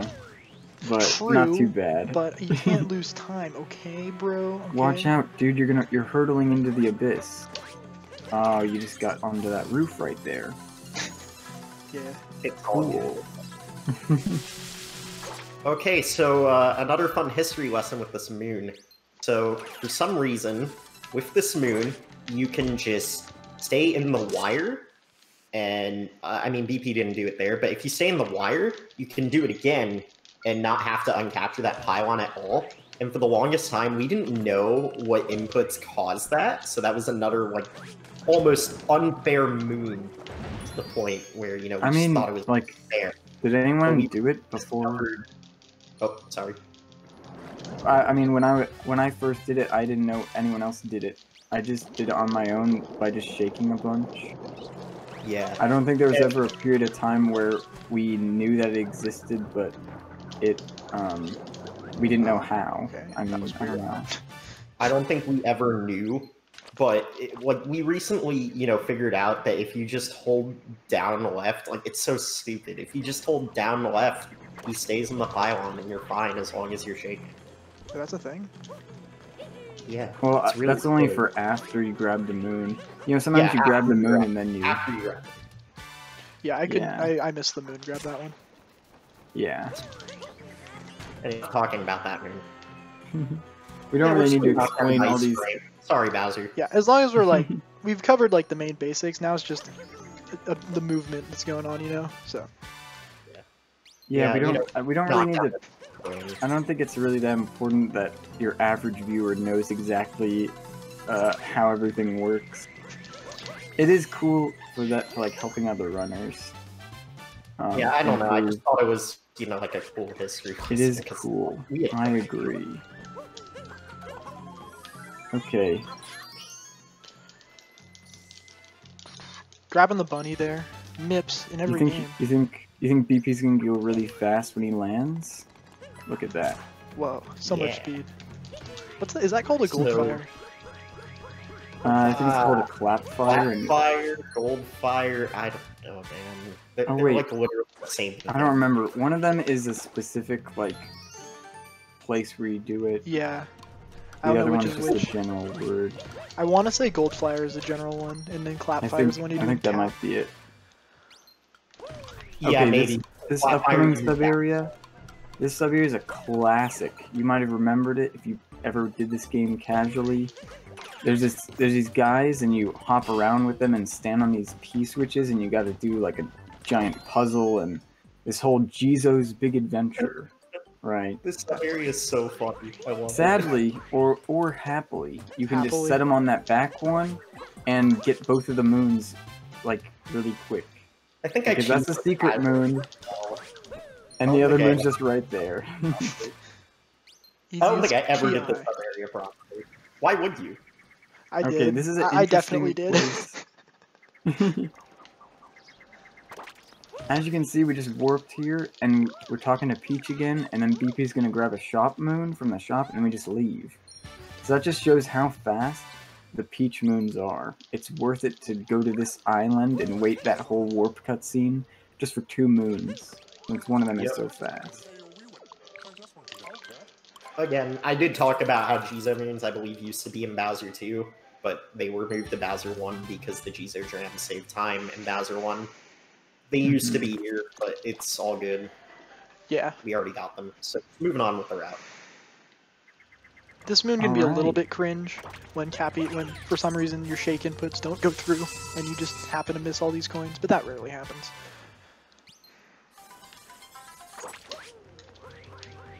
We didn't talk about really Okay. motion controls and how important they are to this game, really. Yeah, some Yeah, people, you know, motion controls are a real turn off from this game, but I think they're fine. If you have, like, actual trouble with physically doing it, so many like rolling and all the time, then that's definitely understandable. But if you're just like any other player who's like fine with it, it's just a little bit annoying. I think the motion controls are not that bad. That's just my opinion. I think it's a cool addition, but I do feel like, especially with this Pokio, they might have gone a little bit What too far with the precision poked the wrong way. required. Yeah, with the precision required to do the Frustrating. But most of the time with motion controls, it's usually just, oh, I did an up throw instead of a spin throw. Oh, I roll boosted one extra time and now I need to back that up. But besides that, it's not really anything that's so intensively annoying that it would turn you off from running this game, which is good, because there are plenty of games where the motion controls do get in the way. Come on, it's a Skyward Sword. Frustration. Definitely. That's a really, really bad death. I don't understand why that happens either, because I feel like I'm holding straight forward, but it just decided to poke backwards, and that just kills me, but it's fine. Kind of ironic that you died there as I was talking about the jankness of the Pokio. I mean, that wasn't even motion controls, though. I don't know what happened. Understandable, but I just find that really ironic and funny. Almost died. Okay. Get in that pipe. That was interesting. Just rolled over the pipe. Hello, wanna grab the moon? Yeah, losing like 40 here. Unfortunate Dude, start to the game, so but it's okay. Sometimes it just pokes you for no reason. It's like, why did you do it, man? Now we get to fight an alien.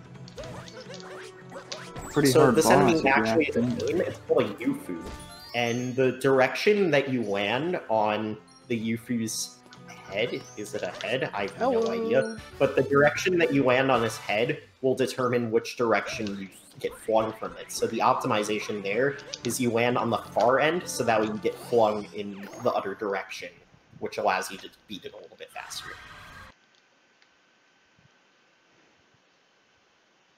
Alright, now we get to go to Seaside. Seaside 2 is... Get another painting. Yeah, another painting, right? You're right. Okay, what is there to say about Seaside 2? This split is not kind fun. of frustrating. All the optimizations, well, most of the optimizations come from fish lines, which are not exactly the most fun thing. Fun. Fish lines and one 2D section that we like to refer to as Ocean Bottom Maze, otherwise known as one of the coolest sections ever developed in the history of 2D sections. Seaside 2 is a lot. Right now we're moving, but in a little bit there will not be a lot of moving. Yeah, this first minute of Seaside 2 is fine, but as soon as you finish the bird cycle that we're about to do after this warp, it just slows down to a crawl. I have literally closed my eyes at points during Seaside 2, which is something you should never do during a precision-based platforming speedrun, and just, man. You're underselling the run. It's actually really intense movement. It's actually super cool. Like, we should do play-by-play commentaries of the fish movement. Sure. Okay, we'll do that. I did that at one point, and it was funny. But yeah, first we're on a cycle here to grab the bird moon above here with this gushy boy here. One of many bird cycles in the darker side speedrun. Oh yeah, there's so many. That bird cycle was barely even a cycle because you get 2 moons before you get the bird. Yeah. Can we talk about how disappointing it is to feel when you miss a bird in darker side? Oh yeah. You feel so bad. Because basically the only backup in most cases is to get a different moon, and like we said, the cutoff's around 20 seconds. That's about a 20-second time loss. Well, maybe only 15, but because you do. Not to mention the time that you maybe lost to going slightly out of the way to maybe chase the bird. Yeah. Or you were just slow on the bird cycle, so there's some time loss there too. Okay, here we go. We're a fish. Look at this epic. BP is swimming along. Free moon in the kelp. Bam. We'll see another one of those just like that, where it's just free. Oh, man. Next, we go straight across here. Touch this checkpoint because it's in the way. And there's gonna I be got the a achievements. blue moon here. Ready? You ready for this? Dude. It's not even Oh purple. my god, it's disease! Why is it not Bam. purple? Explain. Now we go straight No, across it's this big ravine to the next moon. Okay. Look at those And then, fish whoa, I'm no longer a spins. fish. What is Yeah, this? spin throw. Wait, we got a new fish. The other one was getting stale. Imagine they got slower over time. That That would would actually be... be really funny if they got slower over time. Look, That Mario, I'm moon getting is pretty called tired. Under a Dangerous Ceiling. It's No, one of my- dangerous. it's a classic moon. And Wow, that another one- moon under an even dangerouser ceiling. Oh, okay. Yeah. Merci, Dory. Wow, another moon. Okay, what are we doing next? Actually, one's exciting grabbing gameplay blade. incoming. Reaches, by the way. Okay, Now we're gonna do fish clip. you gotta Whoa. uncapture and That was fish recapture the clip. fish. Because Insane. it's kind of like a boundary that's pushing you back in, but when you uncapture, it stops pushing you. And now Yeah. you just went inside someone. What happened? I don't know. There's a Insane. moon. We'll grab it. For sure. That Yeah, that's actually a Sphinx was fault, actually, so yeah. don't need to talk to the Sphinx. Just can clip out of bounds and go right in. One of the few Stealing Sphinx from vaults without coins in it. Kind of a That's pretty letdown. much the only interesting section of Seaside 2. BP's gonna take the glide on, he's gonna fly over, Glide and on. he's going to jump out and land on this, I don't even know what the heck you call this. It's where you There's There's hold a a moon goblet. outside. I don't know. But he's gonna dive bomb the bunny, grab that. This kind of reminds me of, like, I don't know, a Breath of the Wild thing where you fly as Link over yeah. to a destination. Oh yeah, But true, yeah, the- this snail guy, he really likes this glide-on dinosaur thing. And he just Shows really that. wanted to see him fly over there from the starting position. Okay, we're in the 2D section now. it's more This about place is ocean cool, it's got a bottom. lot of pipes. What do we think about Ocean It's Bottom really- Maze? The general opinion of this, Terrible. General opinion, we should cut it out. I agree. But why Um, haven't we cut it out? Okay, you might be wondering, you might be asking, and by might be, I mean you are not asking, but I'm going to tell you anyway. Why are these 3 moons, why do they take like 1.5 minutes? Okay, they don't actually take that long. Why do they take so long? They are actually, each of these moons takes more than 20 seconds. So you might be saying, why, you lied to me, you said the cutoff was around 20 seconds. Well, it's because they're all 2D moons, and Toadette gives you an achievement moon for getting a bunch of these moons, so that 7-second moon is enough to compensate for these slightly slower moons. But I still think they could be cut out in the future. I don't know. Yeah, there's a few. Guess slow what we're 2D doing moves. now. More fish. Look at Let's this. go. Goes straight around, sneaks in, get past all these seaweed guys, as you may call them. Combos. Guys, they're called combos. Combos. I think, Yeah. right? Combo. Whatever. Wombo Combo. combo. Combo. Yo, I want combos now. Those are good. Combo. Okay. Free moon, just sitting in the water. That's a common theme. So, like, water levels in Mario Odyssey are a little different than water levels in 2D Mario games, or, like, 3D World, for example. Because you can capture the fish. So I think it's really cool way that Nintendo got around people being totally bored from water levels. They didn't succeed that well. Lake's They didn't- okay. Lake's okay. They didn't succeed for us speedrunners. However, I think casual players, although if you don't know how to boost with the fish, you can probably fall asleep also. Anyway, another So free moon. nice. This kingdom's just brimming with free moons. They're just sitting around. Yeah. Seaside is just... You know, you just get moons for some reason. Like, there's so many here. I'm pretty sure besides WSM coming up, this is the kingdom that gets the most moons in post-game, correct? Oh, really? I have no idea. I don't know the specific moon counts for every kingdom, and they would be. I don't It's know. hard to track I because feel of like how many Metro reruns has a happen. lot, and it's Yeah. I know Metro's that- shorter than Probably the CSUN. one that gets Almost the like most gold. besides WSM. Speaking of WSM, we're here. Let's talk about WSM, boys. What do you Okay, feel about WSM, it's an acronym that some nerd made up, and you shouldn't really ever use it. It kind of stands for Wooded Sand and Metro Kingdom, which are like 3 of the most notoriously frustrating kingdoms just in the whole game in general, because they're so big, and there's a lot of room for error when they're so long, and there's a lot of stuff to do. So, Yeah, perspective, these 3 kingdoms take up roughly 31 minutes of the post-game. 3 kingdoms for 31 minutes. yeah, so they're about 10 minutes each if you average it out. But there's a lot of fast. As you mentioned, also we are actually taking a quick break from the constant post-game moon grabbing, and we're just finishing the story in Wooded Kingdom, which we left undone at the end of Wooded 1. I know, leaving everyone in suspense. We're about to fight this boss. His name is Torque Drift, or its name, because it is a UFO alien robot. Nobody can even explain what's going on with this boss. It's you, big brother.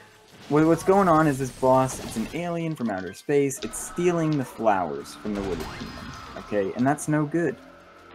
So we have to hit these blue floating things, and then the spaceship will turn upside down, and you can stretch into the glass and hurt the UFO. And then the UFO will say, I'm gonna shoot you with lasers. But then I'll just turn around voluntarily later if you hit enough of my blue things that, I don't know.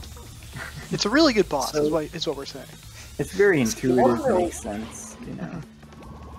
The boss See, doesn't Wario exhibit is- the best In decision. my opinion, this boss is wasted potential, in my opinion. Like, they definitely could have done something more with this.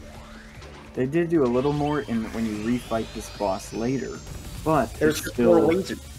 it's the same thing. It's just Different. a little harder. It's more lasers, man. Yeah.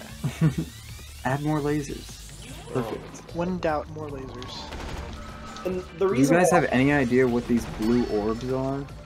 No. What they No. could be? I don't think anyone does. And well, also, we is that a- defeated this boss, Is that really so now we'll no longer steal the flowers. We did it. Yeah. poggers? Wait, should we have touched how BP sped up that fight, like the minutes? Of Yeah, the we could touch that in the run. Talk about, like, I call them power-ups because that's kind of what they are, because they just hold on for the rest of the fight. Power-ups. Kind of. I Basically, don't think yeah. people need to care about that much. I know, but it would just Alright. there's not much else to talk about during that fight. Yeah, other than, there is like, the the dizzy lore. uproot. That's it, maybe. Like I said, you can talk about the Torque Drift boss himself. You know, he's actually a mechanical version of a spin drift. You know, those Mario 64 enemies, they also appear in, like, 3D World, probably. I'm pretty Maybe? sure they also appear in Galaxy. Oh, yeah. Galaxy Well, 2. I know they you guys, you're forgetting the really hype thing that's coming up. He's gonna buy a moon from a shop already. This is so exciting. Yeah, it's gonna be epic. Goodness. Oh, wait, he's buying something else? No way. So BP, he is a very glamorous man. He likes to wear the pirate clothes just for fun. There's no other real reason or rhyme to this costume. It's just funny to wear. He looks like a pirate. Pirate. Hey, R. Look at that. Art. He's got an eye patch, a hat. Should we just commentate in pirate voices while he's No, wearing the no.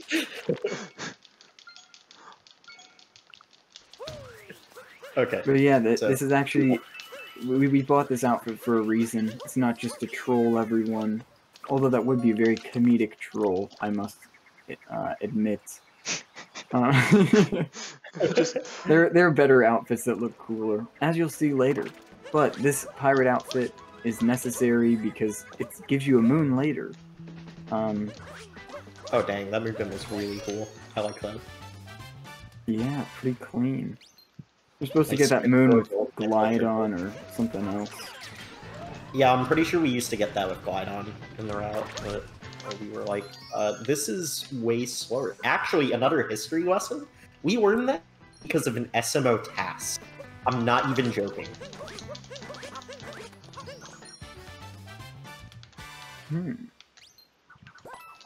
We learned that because of an SMO task. It was the second ever SMO task, and we learned that moon, like, we were getting it slowly that whole time. Okay, but this is intense. Okay. Toad jump. Should be good. He jumped off the edge with rocket flower speed and made it over this island. Which, once again, you're supposed to get there with glide on, but nobody cares. That's slow. It's actually not that slow. This is just fast because this pipe leads you back up to the top of Wooded Kingdom, which we've never been to.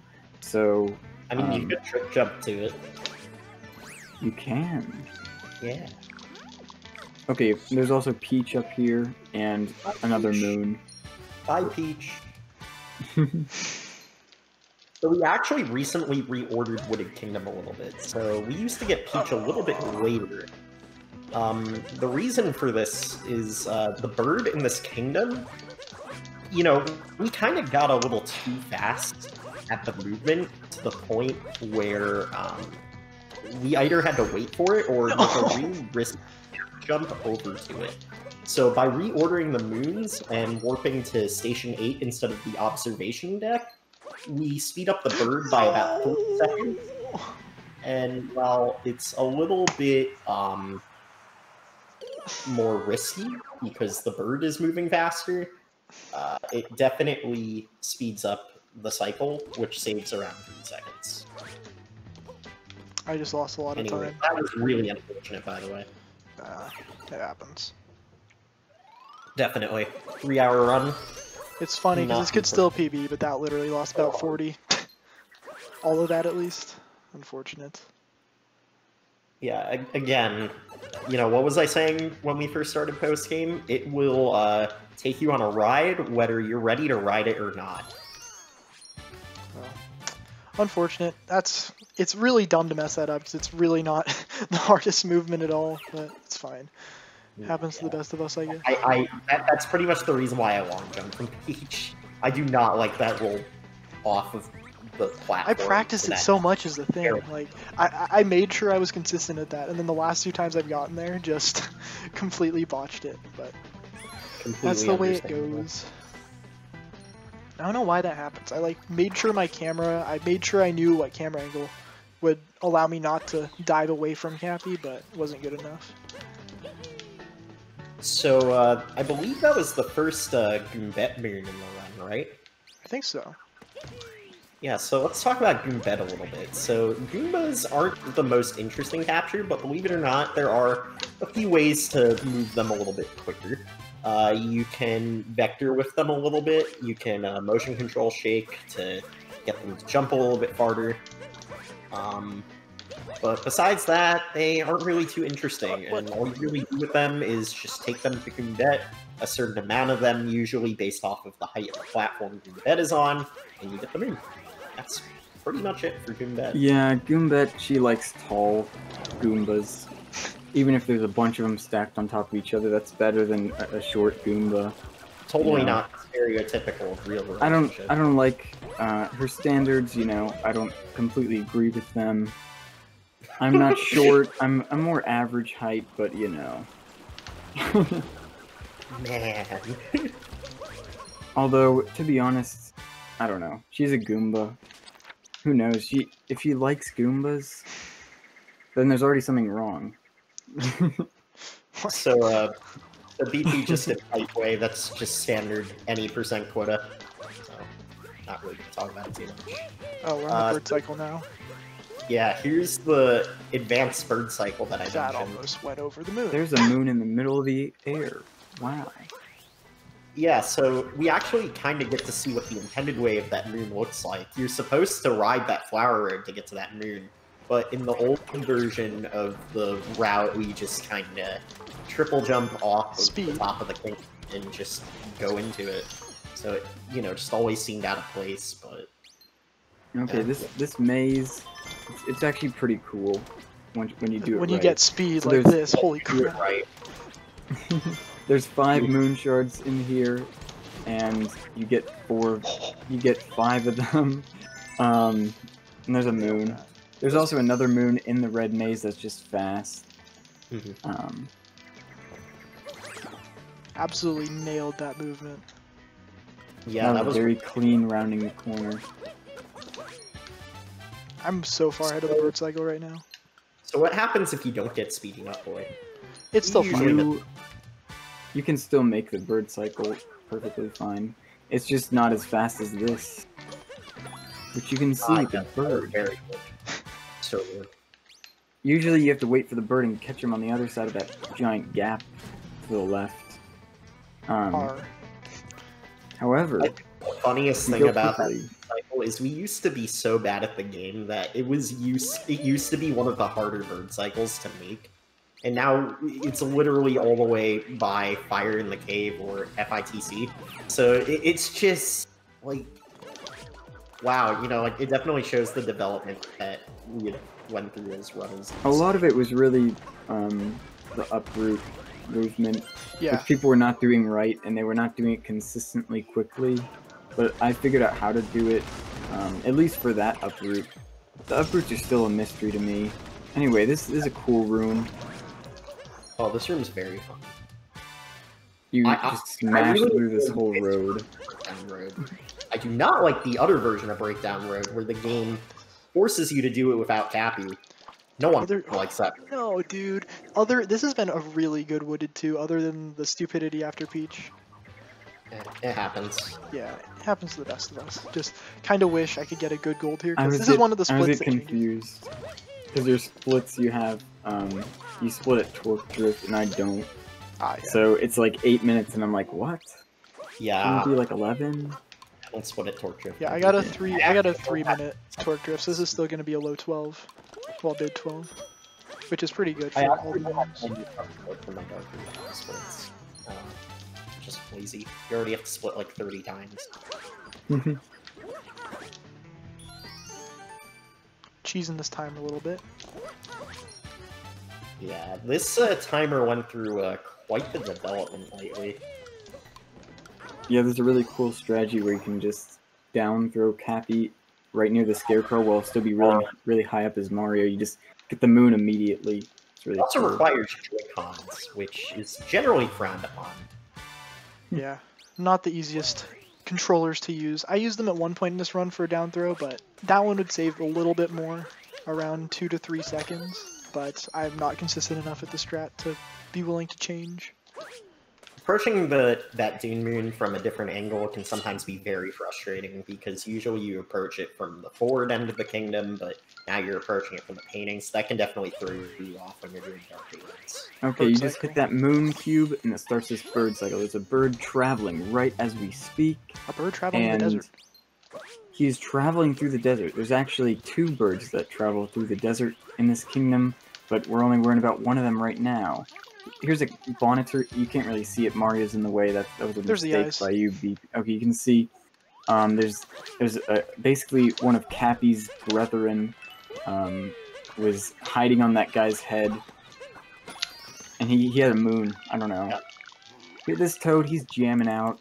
You pick some music for him to listen to. He likes it. He gives you a moon. And so BP did get the bird, as you could see. Now, earlier he hit this dog with Cappy, which makes the dog run to go dig up a moon.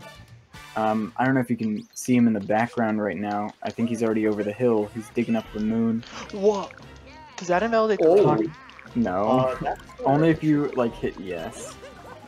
That's interesting. I don't think I've ever talked to Luigi. Yeah, that's the first. That's a first for me. Okay, thank God. Awesome. Okay, I was a little worried. No, that does not invalidate the run. Only if you like hit play and like purposefully interact and try and play Luigi's Balloon World. Okay, here's the dog. He digged up a nice moon, found in the sand. That was a good dog. Damn. So the dog, he only moves when he's on camera. So we constantly have to point the camera toward him for him to actually move. Yeah, which there's can actually get a little frustrating in that section? Well, it's like a common theme. We're going to see it again here. If it's off screen, it doesn't exist. So we're going to abuse that a little bit to set up a nice platform cycle coming up here and get some nice Goomba momentum. Ah, yes. Oh my goodness, dude, if you pull off the strat that you usually get, it's I can do. I'm definitely going to get this. Easy money. Let's go. Oh, instant cap. BTT question mark? Okay. Ready, he's gonna jump. No, it went too fast! Oh! I've never done Overshot that. the platform. That's a common I'll go for it mistake, again. actually, with this. Redemption arc? Yeah. Not bad. Okay, as we said, Goombet likes tall Goombas, but you can actually jump up right next to her and get on her level without needing a bunch of your friends to stand on their shoulders. It's such a funny concept. I'm pretty sure the other way that you can get up there, if you didn't know that, you know, you can do the motion control bounces, I'm pretty sure you can also get up there with the flower off to the side. That is true. Cool. There's a lot of ways to get around that. Excuse me. Sign? Shoutouts to all signs except null, because that category's bad. So much effort trying to do that like that. Yeah, I gotta admit, all signs, it's okay, but I think all cosines is better. Oh, the bird's in a really bad position. Uh-oh. Yo, what about all tangents? Okay, there's another bird. Like I mentioned, there's two birds in this kingdom, and there's another one that's circling around the poison swamp here. I don't know what the bird is looking for or why it's here, but... Oh, okay. Climb up Yeah, I the was side of worried this there. structure. Classic. Now we're summoning this taxi. Taxi Jaxi, Jaguar Taxi, I don't know. Bird cycle was a little Monka there, but it worked out. Oh yeah, that was It was actually, actually in the it's way. funny, that's Not that probably bad. not that much time loss except for the Scarecrow getting Cappy back. Nah, I think the only time loss you really had there was missing the Goomba platform. Oh no, I mean for this next part. Well, that'll be some, Oh, but not that much. Yeah, the problem if you, with getting the bird before is that you have to wait for the moon to spawn, and that's like wasted time. Normally you can hit the bird during the timer. And it's actually possible, if you don't get the bird, you can make it to this cactus before Cappy comes back. And so then you're just waiting and you're wasting time. No boink for the fans? Really? Why would I do that? It loses time. It's funny. True. So now it we're loses gonna- If you run into that cactus, it makes a funny boink sound. So, You know, I we're just think... uniting Jaxi with his friend. That's all. wholesome. Let me just leave him there. Whatever. No one cares. Jaxi does not need... He's like a total adult. He can handle himself. He's like an Uber driver, if you think about it. Okay, here we have a fish. Fishing 2 of 3. This is Please. probably the meanest I hate one, you. right? I really hate you. I don't Albert, understand. Albert, please. Albert. We name this fish Albert. Might be subject to a name change. Sure. As punishment for never working with us. Now we're just gonna use Lakitu to get up to this tree. It might look familiar from any percent. How is this close to gold? I don't know. But good job. Yeah, swag. It's because, oh, first bite fishing carried, but still. Probably. Hmm. Then again, my golds are Anyway. pretty unoptimized. Okay, we two. got another 2D section. So this And look at 2D this, set look at this actually 2D brilliant. pirate. Pretty swag. That's one of Oh the my cool God. things. This game, if you wear a costume set that matches, then when you go in 2D, Mario will be wearing that same costume. And I must admit, it is very glamorous. I do find it a little bit unfortunate that they didn't design it so that way just all parts of your costume get transformed into 2D even if you're not wearing the full set. I'm definitely a little disappointed by that. Mhm. So they definitely had the capability to do that. Yeah, if you wear, say, a space helmet and then a cowboy shirt, Mario will just be normal Mario in the 2D section. Because the developers, they didn't want to program in 1 quadrillion different costume outfits, you know. With that, whatever. I thought it was nice. It might be hard to do some of that, because some of the costumes don't fit super nicely with each other, and there might be overlap, or who knows.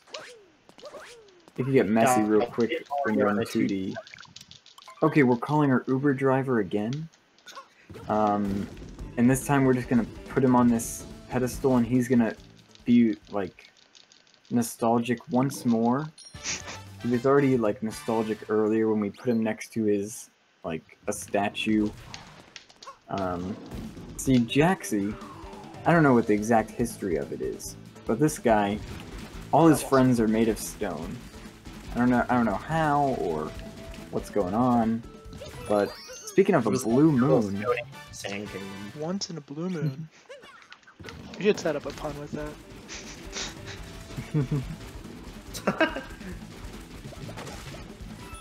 Among the 5 cactuses, not cacti, contrary to popular belief. I mean, blue moons are essentially blue pies. You know, that has to count for something. Kind of. Not really. I don't know if they're pies. Also, Are I'm pies... really high on coins I mean, right now. moon pies? Dude, what is this? I have so many Are coins. pies pure energy? That's my question. Okay. Okay. Yes. Okay. Pie does give you energy. That's unfortunate, by the way. Don't know why I didn't have enough height there. I probably didn't get a max height bounce off Cappy, but it happens. Very minor death.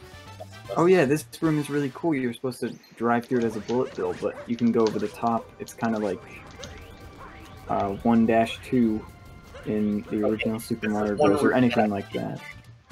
The way intended casually. And it was hard. Doing this room the intended way is not fun. And not fast. At all. Very not fast.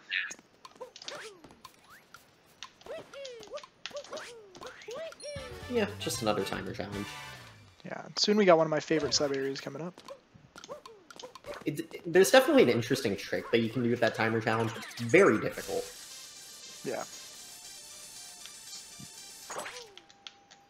Just a moon on a pillar. Yep. Okay, coming up, there's a sheep on the ground here. And you might know what you have to do with these sheep. You have to put them in a pen. Oh wait, never mind. That is a really slow moon, and you never want to do it. Yo, we could have hecked the sheep. You're supposed to herd the sheep, but it gives you 1 moon, and it takes multiple minutes, you know. That's a save the animals moment. Okay, this is a really fun sub area, one of my favorites. Oh yeah, why are you standing on invisible ground? I wonder.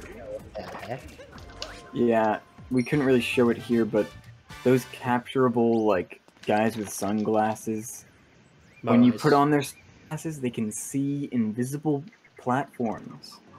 So BP wasn't just walking across the poison, he was I don't have my hack walking right across now. invisible platforms that may or may not be there, you know? Yeah, my hack client isn't on right now, I promise. The sky. There's more on this island too, but we won't be it doesn't using really those. matter. Oh, you will see more invisible platforms for one last moon here. Well, silent spin pound. True.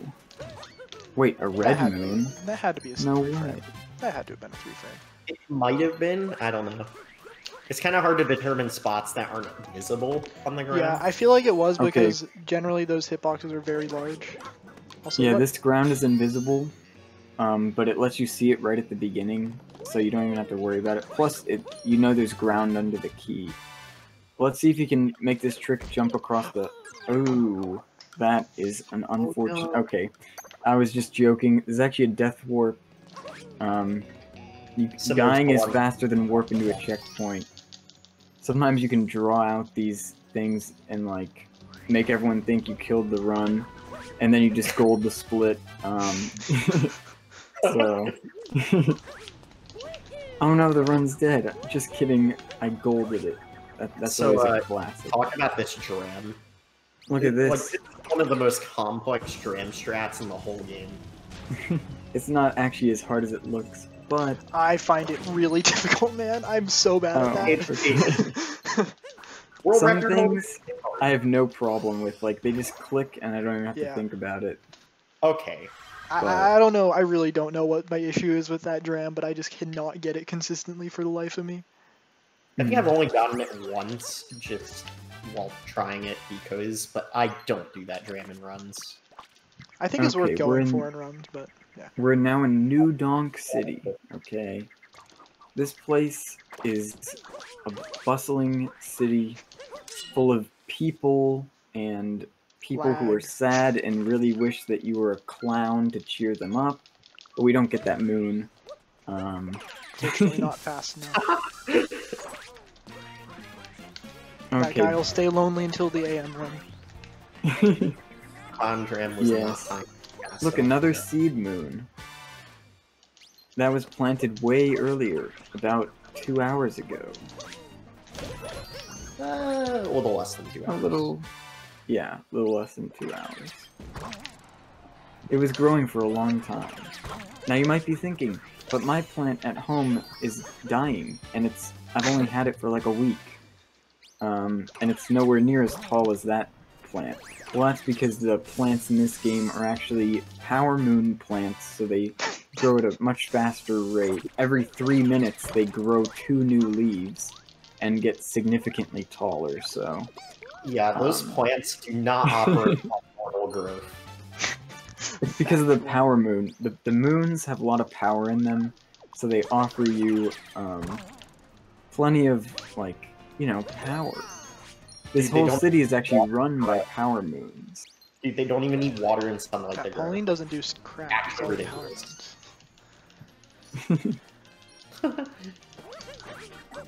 This is why we had to fix their power moon sewer system thing underground. It's definitely the reason. Yeah. Okay, this room has a lot of people, like I was saying earlier, and by the way, this is not social distancing. We do not condone this behavior. None of them are wearing masks. You can tell that this run is done during COVID-19. If you're watching this in the far future, then you're probably like, oh, that was so 2020, 2021, you know? However, I thought that was important to add because Stay we do safe. not... Yes. Please wear your mask. We want this to end soon, please. Park, cycle. Kind of a cool area. There's a dog. The dog is now going to dig up a moon, right? But actually he's not digging up a moon because he likes money more than a moon, which I don't blame him. A moon is just some random thing. But money. Okay, the dog is now digging what up is another happening? moon. Okay, that was really close. Good save, good save. I don't know. Honestly, as long as it's a bird, I consider that okay. It's fine. Yeah. That could have been That's so... really nice. Look at that clean dram. Right? I mean, Okay. capture warp. Right to the electric pylon.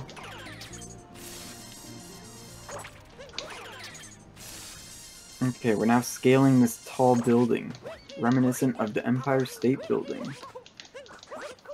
Dizzying heights. Look at this moon right at the top. That's a very tall moon. Now we're riding the scooter. Get on your bad motor scooter and ride. Dude, cutting the corners here is very nerve-wracking. Like, honestly, I don't know about you guys, but I try not to cut the corners on that. Now now you drop the scooter midair to get this moon. Now that scooter, we don't need it anymore. Let's say if I didn't know what DP was about to do, getting on the scooter, parking it in a parking spot. This guy, his rooftop motor scooter He parking pays you service. to park in his spot. Why? Yes, he's like, thank you so much. You're my first customer ever. You're actually his last customer ever, and because nobody really has a motor scooter in New Donk City, and they would never like ride it off the top of a huge building to land on their parking space. But you know, To be fair, it's not super ethical to park on top of a building. yeah, especially if you leave the motor scooter running and the motor is like rumbling all the time Ooh, that's above so someone's room. Sure, parking garages exist, but that's definitely a hassle. Oh, nice! Definitely That was a choice. gold, really clean split. I need to fix my metro split because it's very slow. Anyway, now we're getting this free moon in the middle of the air. There's actually, you can see this red button on the left. You're supposed to hit that, and then it creates a platform to go across. But who needs that? There's also a bird. We like birds. We got 4 birds in the last 2 kingdoms. That might So. be BTT. That bird can be very mean, though. I don't like that bird. Landing on that lamp is pretty difficult to do. Okay, this sub-area, there's a cool strategy to capture a bullet bill. He got it anyway. That was so sketchy. How did that work? What? Backup No master. clue. I thought it Alright, might, well, so I went for it though. I'm gonna be happy that I got shown off. Let's mention the backup M here. See this letter M? It counts as a capture, but BP captured some other things instead. Here's another one of Cappy's cousins, or, I don't know, fellow countrymen of Cap Kingdom. He was hiding on a Random. normal person. He just possess random things, like... That, I don't think that he's possessing, I think he's just taking a ride on that guy's head. This guy was walking like any other new donker. I mean, does the guy know what's going on? Like, does he have... I a don't think he soul knows that or there's a... I don't think he knows that there's a hat on his head that stops time whenever he wants to talk to an Italian plumber dressed in a pirate outfit. True. But, nevertheless, I think he's just... Good thing I got the checkpoint. That was Yeah, good. it's a very good checkpoint to grab. That's a new one. I have not seen that one, I will admit. Yeah, that was And, dumb at down. least you took the dive, and, Very not and you know, costly at least you took that dive before, like, you know, like after you got the timer. And look at that clean timer challenge. A little scary. I Don't say anything, BP. Pretend it was normal. As you can see, that was a really cool strategy where you can get right where the moon is just as you activate the timer challenge, so you get it really quickly. Yeah. Now we're gonna do some gambling. This is random. It's kind of like winning the lottery if he gets it, but we're gonna try it anyway because it's a marathon run, you know. First try lottery, no way. Kids, don't try this at home.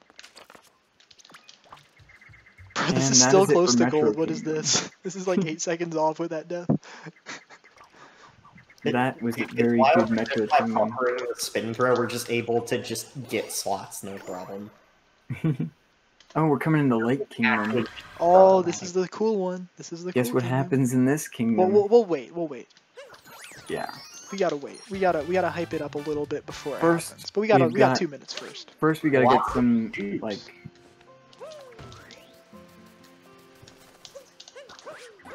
Oh wow, you actually made that with that roll.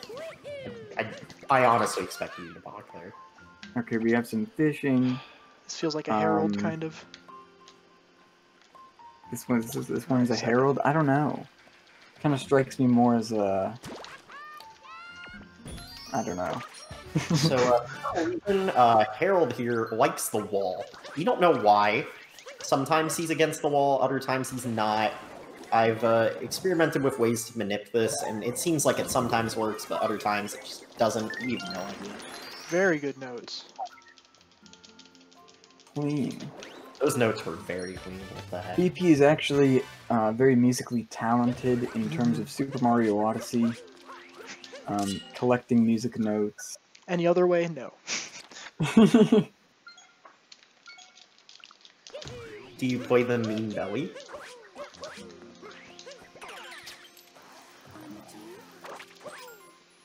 That didn't register, I'm not gonna lie. That's okay.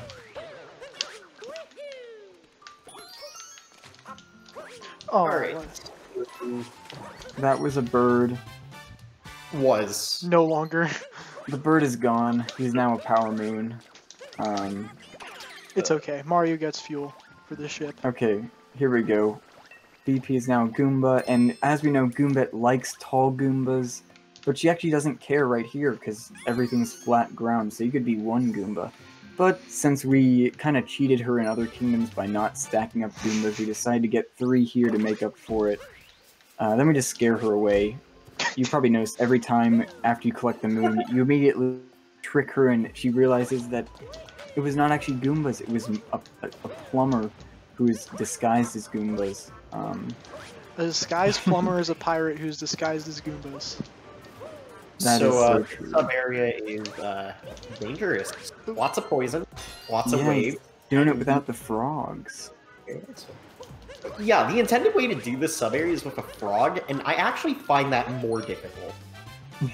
Yeah, the frogs are not as easy to control. All right, it's not even time to hype up the outfits. Time to hype this up. So this is where the route comes into play. Go ahead. Why did BP change into this pirate outfit? For style? No, we already decided that's not the answer. Is actually because it is kind of style. Because there are 3 mermaid ladies, and they're called the Style Sisters, and they are really glamorous. They like hip clothing. So and they all like different things. One of them likes space, and one of them likes cowboys, and one of them likes pirates. So that's interesting. That's actually definitely a strat. I mean, that's definitely convenient, but I've never done that before. So this one, this lady, the silver one in the middle, she likes pirates, so she gives you a moon. Makes sense.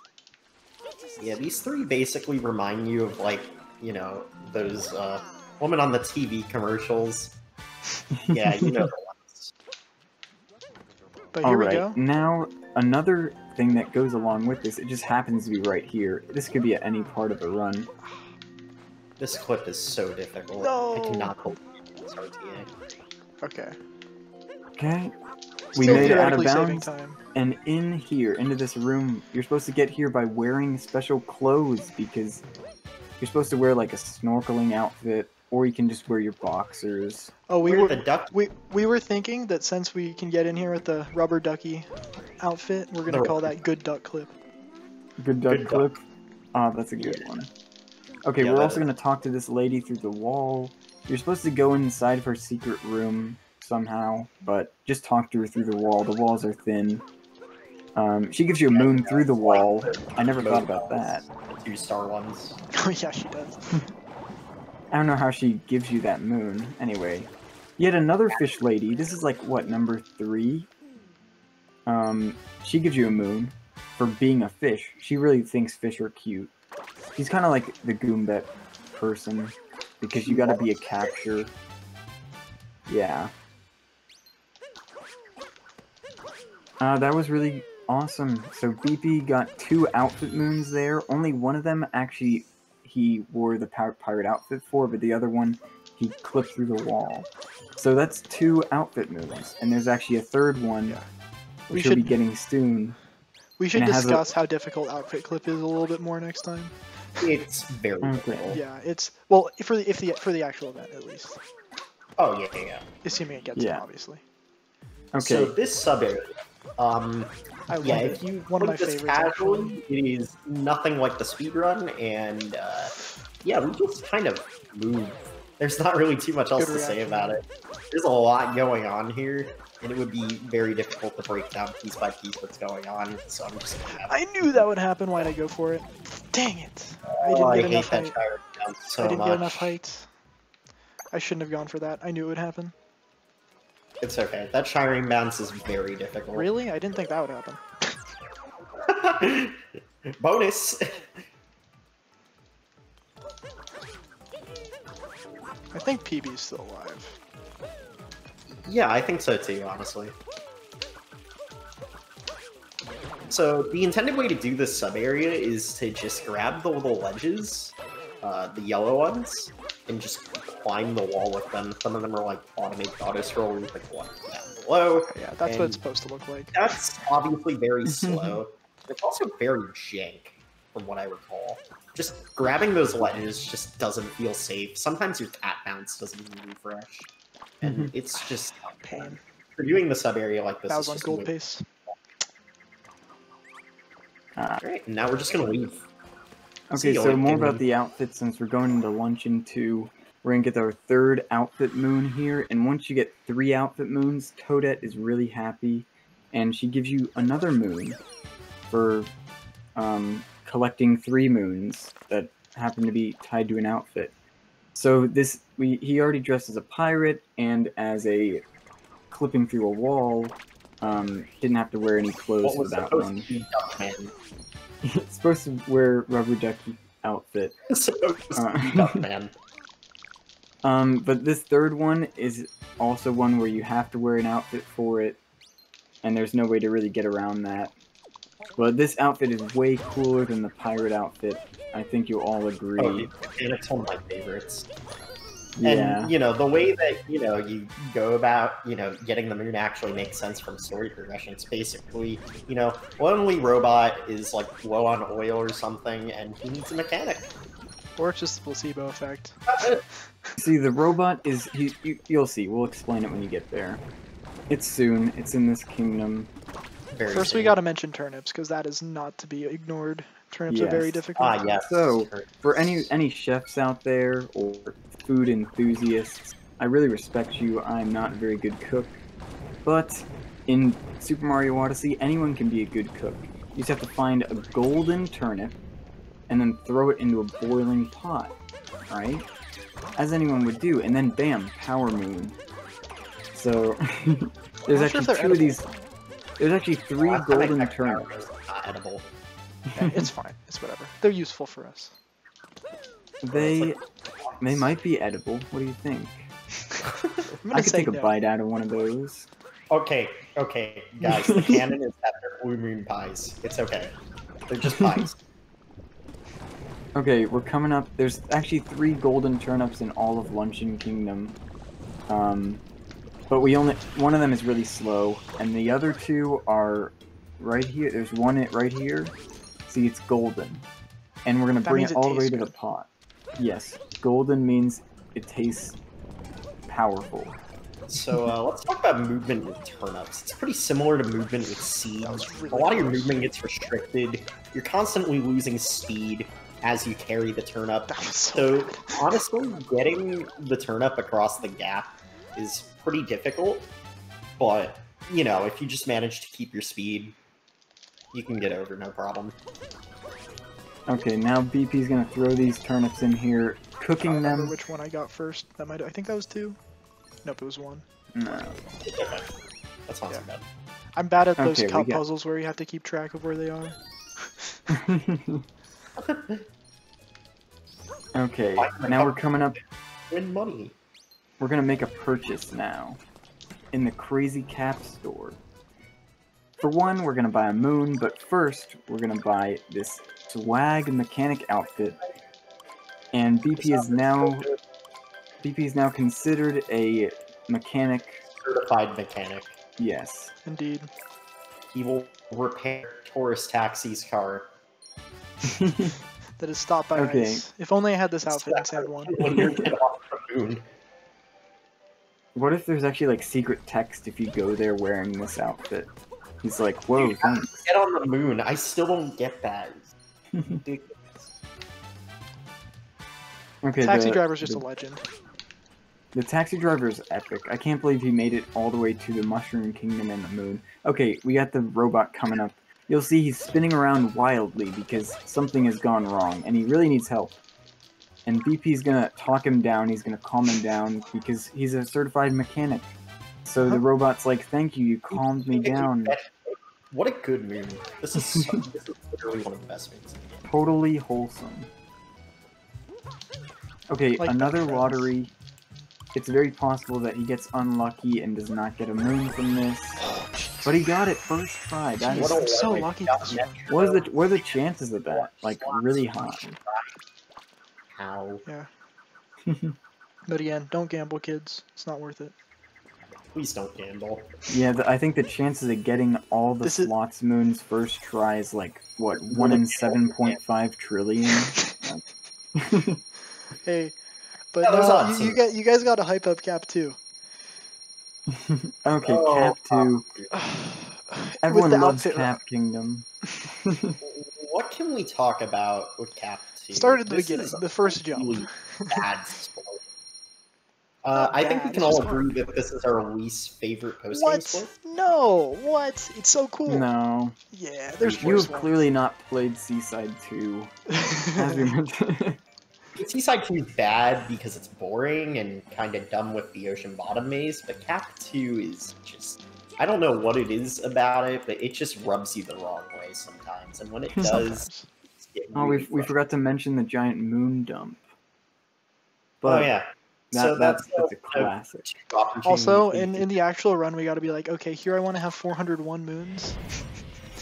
Oh, troll everyone. Oh, Oh no, we're short. How could I this wonder- happen? I need to focus. No, you gotta say, I hope we have 450 moons here. I have 400. Oh my goodness, you really oversell it. Okay, that was a really scary jump. That was We're Mooncube jump. I didn't know the beans jump was actually consistent, so I'm glad I tried that. Oh yeah, the beans is a good idea. For anyone who doesn't know what a beans jump is, Oh my god. I'm glad you should just never inquire about it. I'll just leave you. Don't. I'll just leave you in suspense. It's not worth it. Okay, here's Captain Toad. Next, BP's gonna have to do a precise jump just off the top of this tower. Uh-oh. That's interesting. You should make it, right? Oh man, Save the day, baby. it's actually not that hard to I just get it. took a but- very wrong angle. Oh wait, I died. Shoot, dang it. Oh no, he died. He was at the bottom of the screen. Yeah. Almost missed that move. Honestly, definitely, something that can happen when you're talking to that toad. It's very disorienting to just fly off the top of Top Hat Tower. Like that. It can definitely happen to anyone. Okay, so up next we're Okay. going to be doing a hard trick. Also though, we have some backup moons. So there's two pretty quick backup moons in the rolling sub area over to the left, and I can get those after the moon after Peach, just for a reference in case anyone needs to know about run safety. Oh yeah, I forgot that. Yeah. I forgot to set up. And there's other backup moons, like in Luncheon later. We go back to Luncheon. Yeah, I already. That luncheon was the only kingdom that we visit 3 times. But I Okay, didn't we're now expect- gonna. Okay, I actually need to focus for this. We'll be quiet Okay. so BP can focus. This is a This scary trick thing. speaks for itself.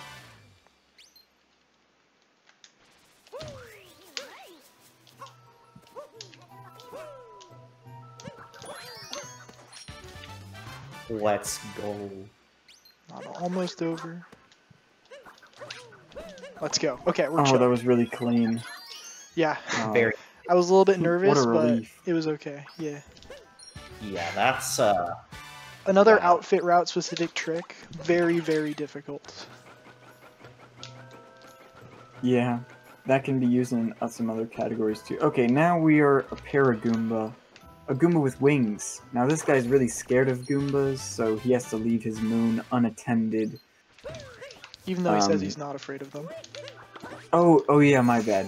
He says I'm not afraid of Paragoombas, and he's standing right in front of a moon that you cannot reach because he's blocking you. So what do?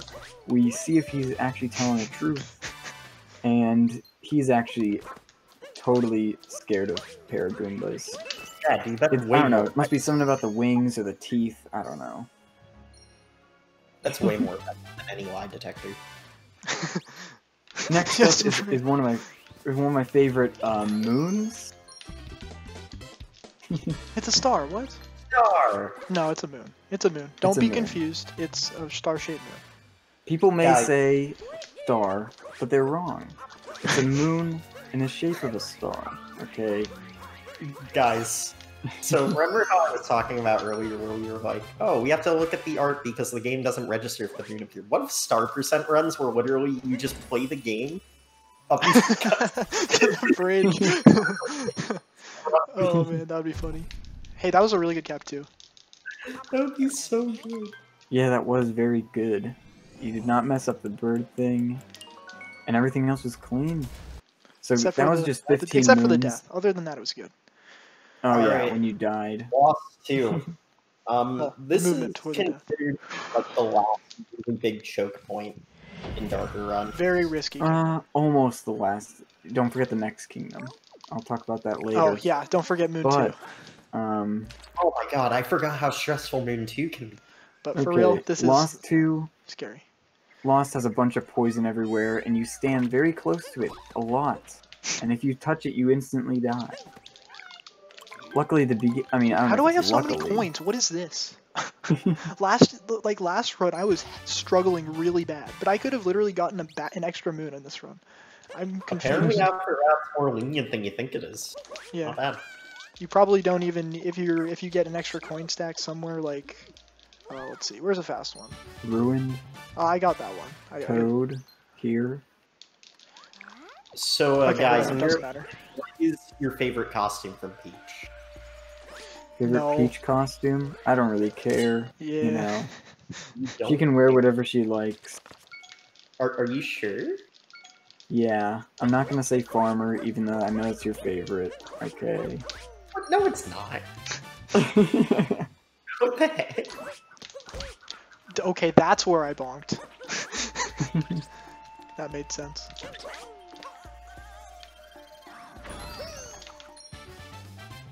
Okay. Coming up is a really scary part. The whole rest of the split is scary after this moon. True. I'm gonna be quiet, maybe. You're fine. I think I'll be good. It'll be good to actually have people talking, I think.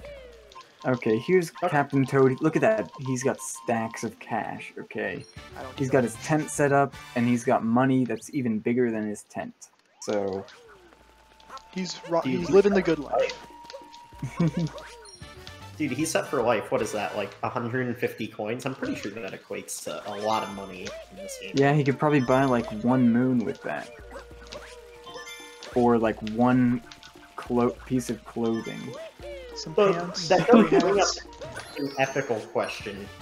Like, how valuable is one power moon? Like, what is, like the consumer Well, a ratio? Let's go, power moon Shark. costs less. Chill. It costs like the same amount as... No, it costs less than the mechanic clothes. Yeah. Or boxers cost $1,000. Are power moons actually useless?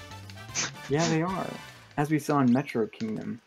I mean, We should make there a game are theory lot, video and about they're this. literally generated from a plant.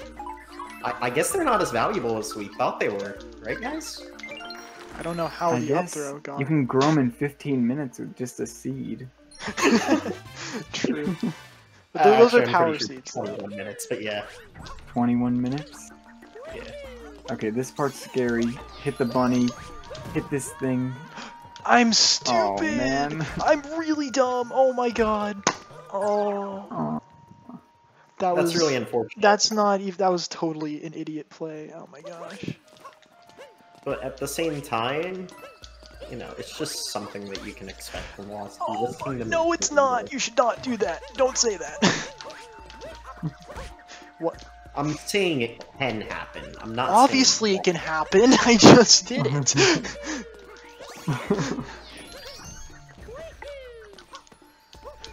Cappy? Where are you? Oh, it's okay. Okay. It's okay. Oh my god, this game sucks. Yeah. Hello? You wanna Sometimes. get in this guy's grip? I don't what are you doing? Come on, man. It's right there. Oh my god, why? Stop. Man. I hate this game, man. I don't mess this up ever. Man, this was a really good run. No, it I think wasn't. that's just par for the course. Because we're talking about a marathon run here. Yeah, I just wish. I think this was It's PBable. just that happen. Come Yeah, on. it's okay. I wanted the PB, bro. I need it. It's fine. It'll still be far under the estimate. Wait. So what is the estimate that we got for this? 314 for pi. That's Nice. And it's also a 3 good minutes estimate. better than my PB. That makes me feel good. Okay, Okay, we're out of this kingdom. I'm not going to turn And on a not to- comparison. It's so tempting to turn on a comparison right now because I want to know how much that lost, but no, it's not a good idea. Nah, I wouldn't bother. Yeah. Okay, now I know that was very stressful, but we've got an even harder kingdom coming up. Moon 2. Yes, you get 5 moons here, and is 1 minute and 20 seconds I long. can't handle the gravity of the situation. Oh, that's a good one. So, the real reason why this is hard is we still can't figure out how the tourist got here. Yeah. True. How did he get here? I don't see Sometimes you any gotta like ask rocket yourself, boosters. how did we get here? The taxi man is a legend. True.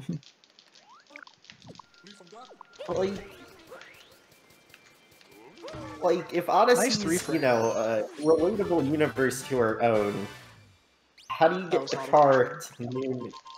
It doesn't work, Elon man. Musk. Elon Musk. So Elon Musk. true. That he. Okay, Wait, I what wasn't came even thinking first? about that. but Was that's Odyssey actually released true. before? Wow. Okay. Clearly, the taxi driver is actually Elon Musk. Well, that was very scary, but you made it out of Moon 2. Congratulations. Thank you. It's all downhill from here. Hold your applause. Hold your applause. You want an internet cookie? Okay, 436 moons. That's an important number to remember because it's only 64 away from 500. Yo, like that Mario game. Oh yeah, 64. Oh shoot, I actually have to delete my This is why splits Optic for Rat is Lost 2. because you have 436 leaving Moon 2. How can I be so naive?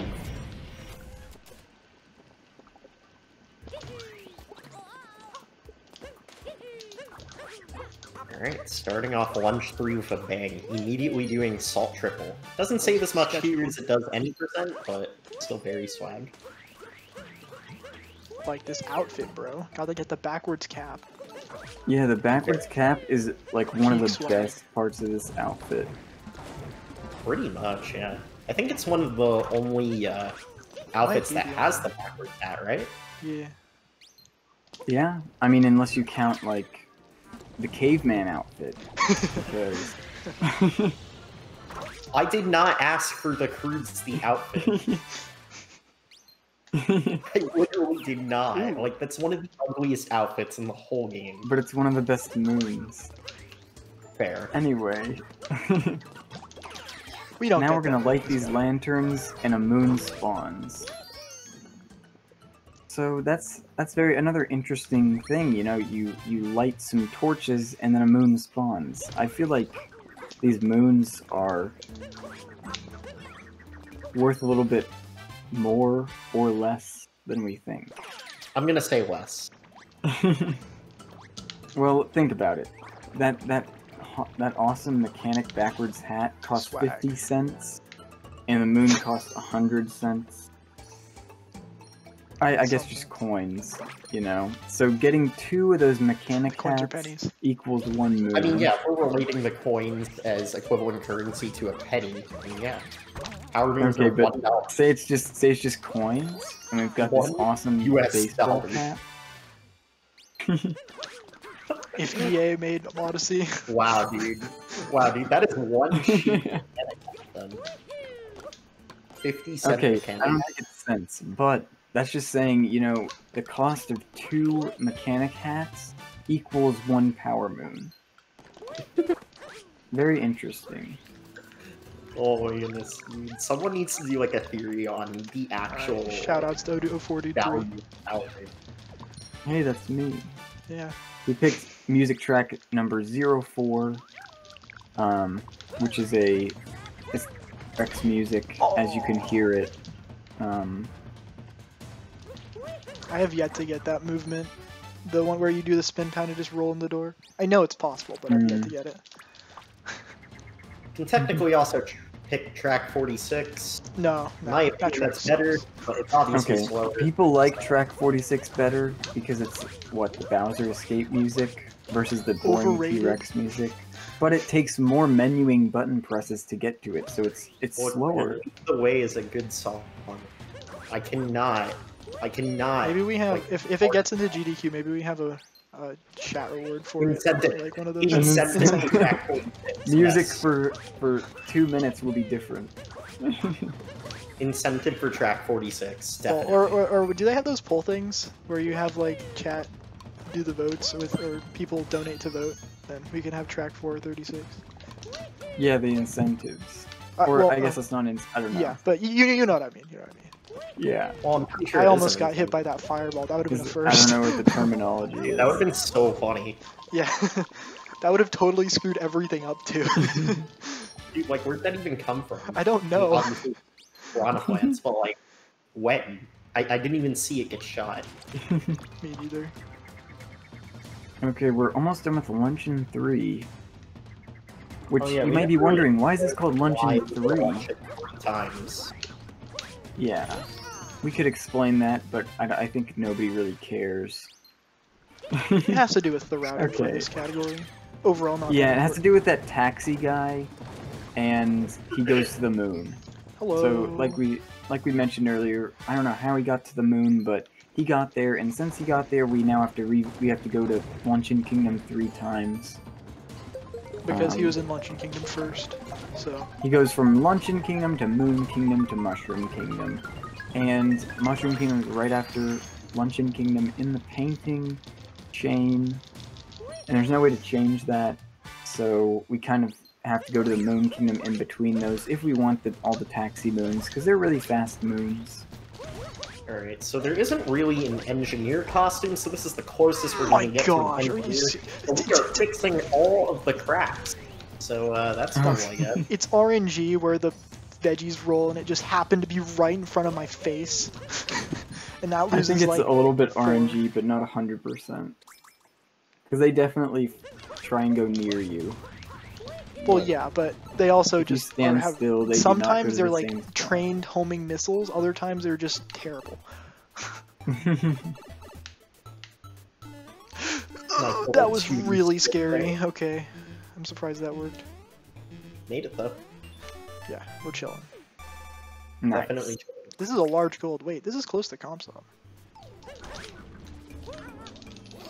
Okay, wait, So no. what is It's an for extra lunch 3 for- seconds.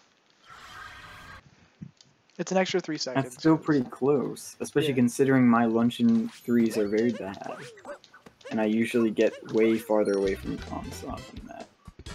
Okay, more stars.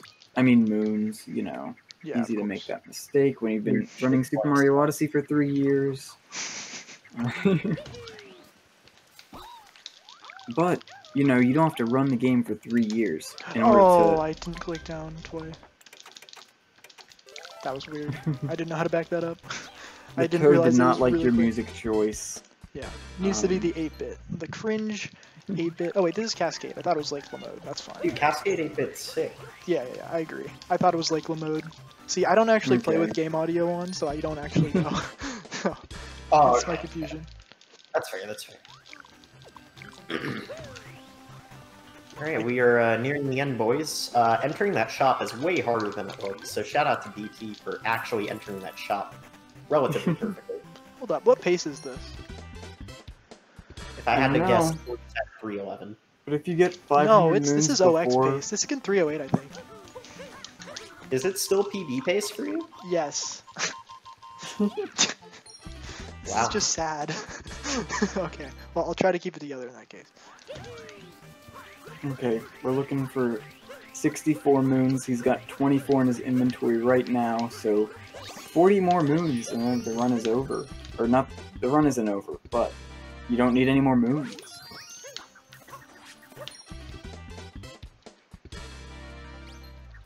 These seed moons, as I mentioned when I got here, like however long ago that was, Mushroom. hour and a half. Yeah, hour and a half. Those hour seeds and have grown by now. It's interesting how the seeds, they just grow and then they stay at like peak performance for in the rest of their life. Yeah, they never get wilted. I don't think they do that I'm IRL. telling you, man, those are not ordinary plants. They're power moon plants. Yeah. Trademark. Listen, power does not grow on trees. It grows in seeds. Unless it does. I photosynthesis, but okay. Look, Agron, we ain't scientists here. Listen. Alright. Okay, this is now another Goombet jump. She likes tall Goombas or short Goombas who can do cool tricks. So, Goomba can't The way actually... to actually hit this moon is you're supposed to drain the moat and then Slow. take the Goombas. But You're that is supposed to get a way huge stack of Goombas, and then, like, for a walk... stack of 7, right? I don't even know. Goombet really likes the tall Goombas. She has really high standards. For some reason, the spire, it's literally impossible to wall jump off of it. Don't even try. I've gotten it before, but it's wacky. It's so awful. I don't Okay. understand why that Now- particular... The rest of the moons in the run will be from this pink toad. She gives you how many? Like, a lot of 32. moons. 32 moons. Hopefully we get all 32. We don't have to Yeah. count because we can see how many moons are in his inventory. And Yeah, thankfully Yeah. we do not have to keep track of that. Here, we should go That over was- like potential backups for failed tricks, because obviously I wanted to submit a run that actually gets IP skip. So this had first Right. try IP skip, but that is incredibly rare to actually get. If I were to fail this in a run, there you can do inverted pyramid clip, which is still impressive, but loses about 40 seconds to having to go down and do IP clip. So that's the backup though. It would still be run viable and definitely below the estimates. For DSS, my plan is if I don't get it within the first 2 tries, I'll go over and do the normal route for beginners. Again, not as impressive, but worth it just in case I get stuck on it for several minutes. It's better just to have a bailout plan. For Equine Bird, there is not really any backup for that. That's the only trick that could really end up killing You've got- time, but I'm pretty you've got consistent with that. luncheon shards. Well, no, that's the thing. You have to get Yeah. the bird, otherwise there's not really another way to go grab it. So Oh yeah, you won't get Yeah. over there. that's the worst one to back up, but you can just Well, try that technically, over and there's a way over to again. get over there, it's just not RTA viable whatsoever. Well, what is it? Either way, the point is that Okay. the point It's a is trick that shot. you can keep trying that over and over again, and I expect to at least get it 5th try, which is 40 seconds of time loss, so overall not terrible.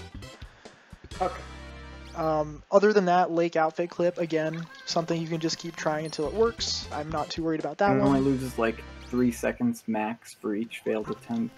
Yeah, and that's an overestimate. Generally 2 minus.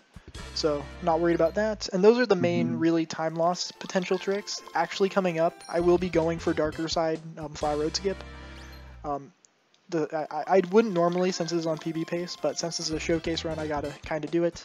But basically, it's really risky because you have to redo the first 2 minutes of the entire dungeon. If I fail once, I won't go for it again. That way, I'll go for it again if I'm 2 minutes under the estimate. But if I'm not, I can just take the Fly Road, make it a whole lot less risky.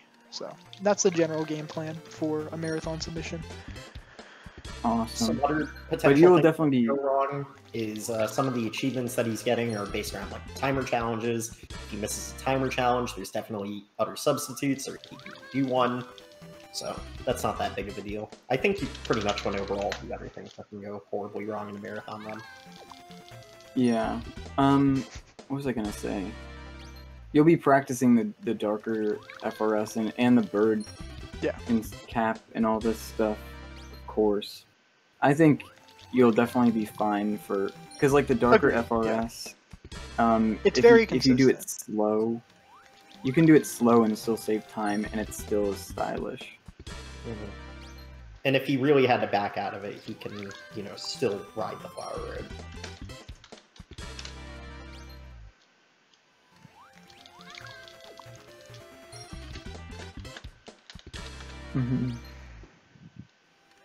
Alright, 2 more Toadette Moons. Hopefully. Yeah, one more, please. There we Okay, go. she had Let's it. She had it for us. Alright, this is going to be a large gold. We now have 500 moons. This can 308, dude. Why? This is a minor moon dump. Get your It's like, what was I gonna say? 64. 64. Alright, so again, I can get consistent 5-minute darker sides without the Flower Road skip, hence why I would just play it safe normally. However, showcase, so gotta go for it. Awesome. Ultimately, this run is not that good, so don't really need to feel bad about anything. It's pretty good. I've lost an entire minute in loss too, bro. Yes, but there's not very many other times when you lost that much time. I lost 40 seconds in Bowser's 2 to that death with the Pokio. There were plenty others. I'd rather have a run that has like a few weird hiccups than a run that has small hiccups all over the place. Also death in Cascade 2, that area. Okay, we're in the darker side of the moon. Doesn't matter. There is a glitch that you can skip the whole thing with these frogs, but it doesn't work anymore, and it's boring. Oh, that's a dumb mistake. Yeah, that's a lame way to thankfully end the it. load times kind of fixed the whole no frog skip versus frog skip issue with darker side runs. Oh, you could mention that, load times. Yeah, This movement so, speaks for itself at first. yeah, they definitely do. So, this game got updated to 1.3 somewhat recently. Actually, it's been like a year. It's been a long time. Yeah, it's been like a year already. What? Anyways, what was I gonna say? Yeah, load times improved drastically, and you know, they also added a little VR Labo thing, which people played for 20 minutes and then got bored. But besides that, load times are a lot faster now, to the point where 1.3 is the optimal version to run on, regardless of its it missing some tricks. So that's pretty much it for load times.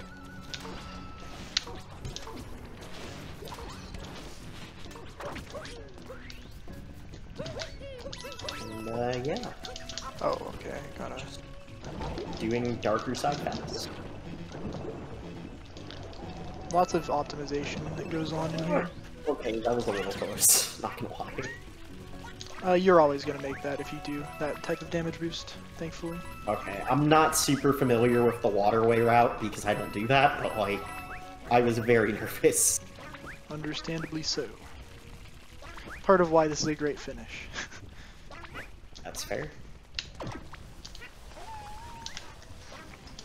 Okay, well, I missed the trick. I'll go for it again. Well, okay, there's 0 point in going for it again. Yeah, so that's kind of what I was saying before with darker FRS. If you know, chicken out of it or you don't have enough speed, it's okay. The Flower Road will catch up with you and then you can just do it more. Yeah, unfortunately, couldn't nail it for the showcase, but it happens.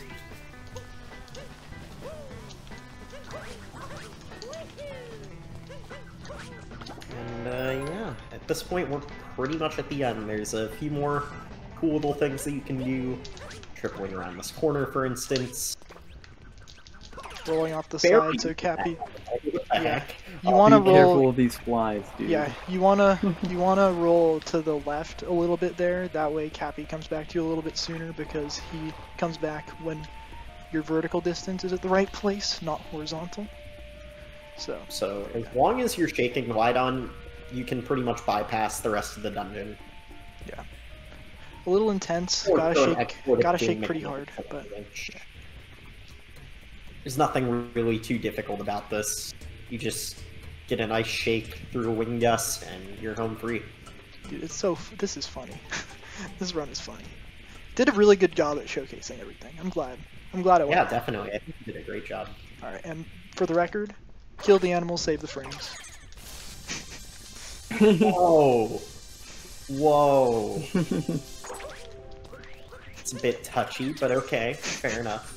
Okay, now we've got this nice thank you. Wait, are we doing spin throw you skip? Of course. What do you mean? I'm just kidding. What do you mean? What do you mean? What do you mean, awesome, Aaron? Why is that a question? Okay. You skip that U, it's a little bit faster than going around. It's a little funny, because you can die. Yeah, I killed Yoshi as well. It's not Yoshi though, it's Josh. We don't care about Josh. Josh is an imposter. Who? True. Josh, it's Josh, not Yoshi. Didn't you hear? That's why Yoshi did all the tax When? fraud stuff. Everyone was pranked. They thought it was Yoshi, but it's actually Josh. Oh. We love Yoshi, but Josh is just deserves to be murdered. Nice way to Also, end the run. also, Josh slash Yoshi in this game controls terribly, so he deserves to die. Okay. Yay! There's the run. PB, how? 308.56.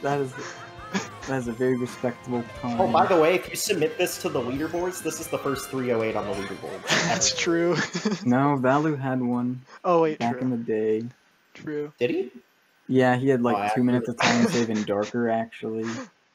Anyway. I actually didn't know that there was a 308 on the leaderboard. 308.48, pretty sure. This is hilarious that this PB'd. Anyway. Oh my god.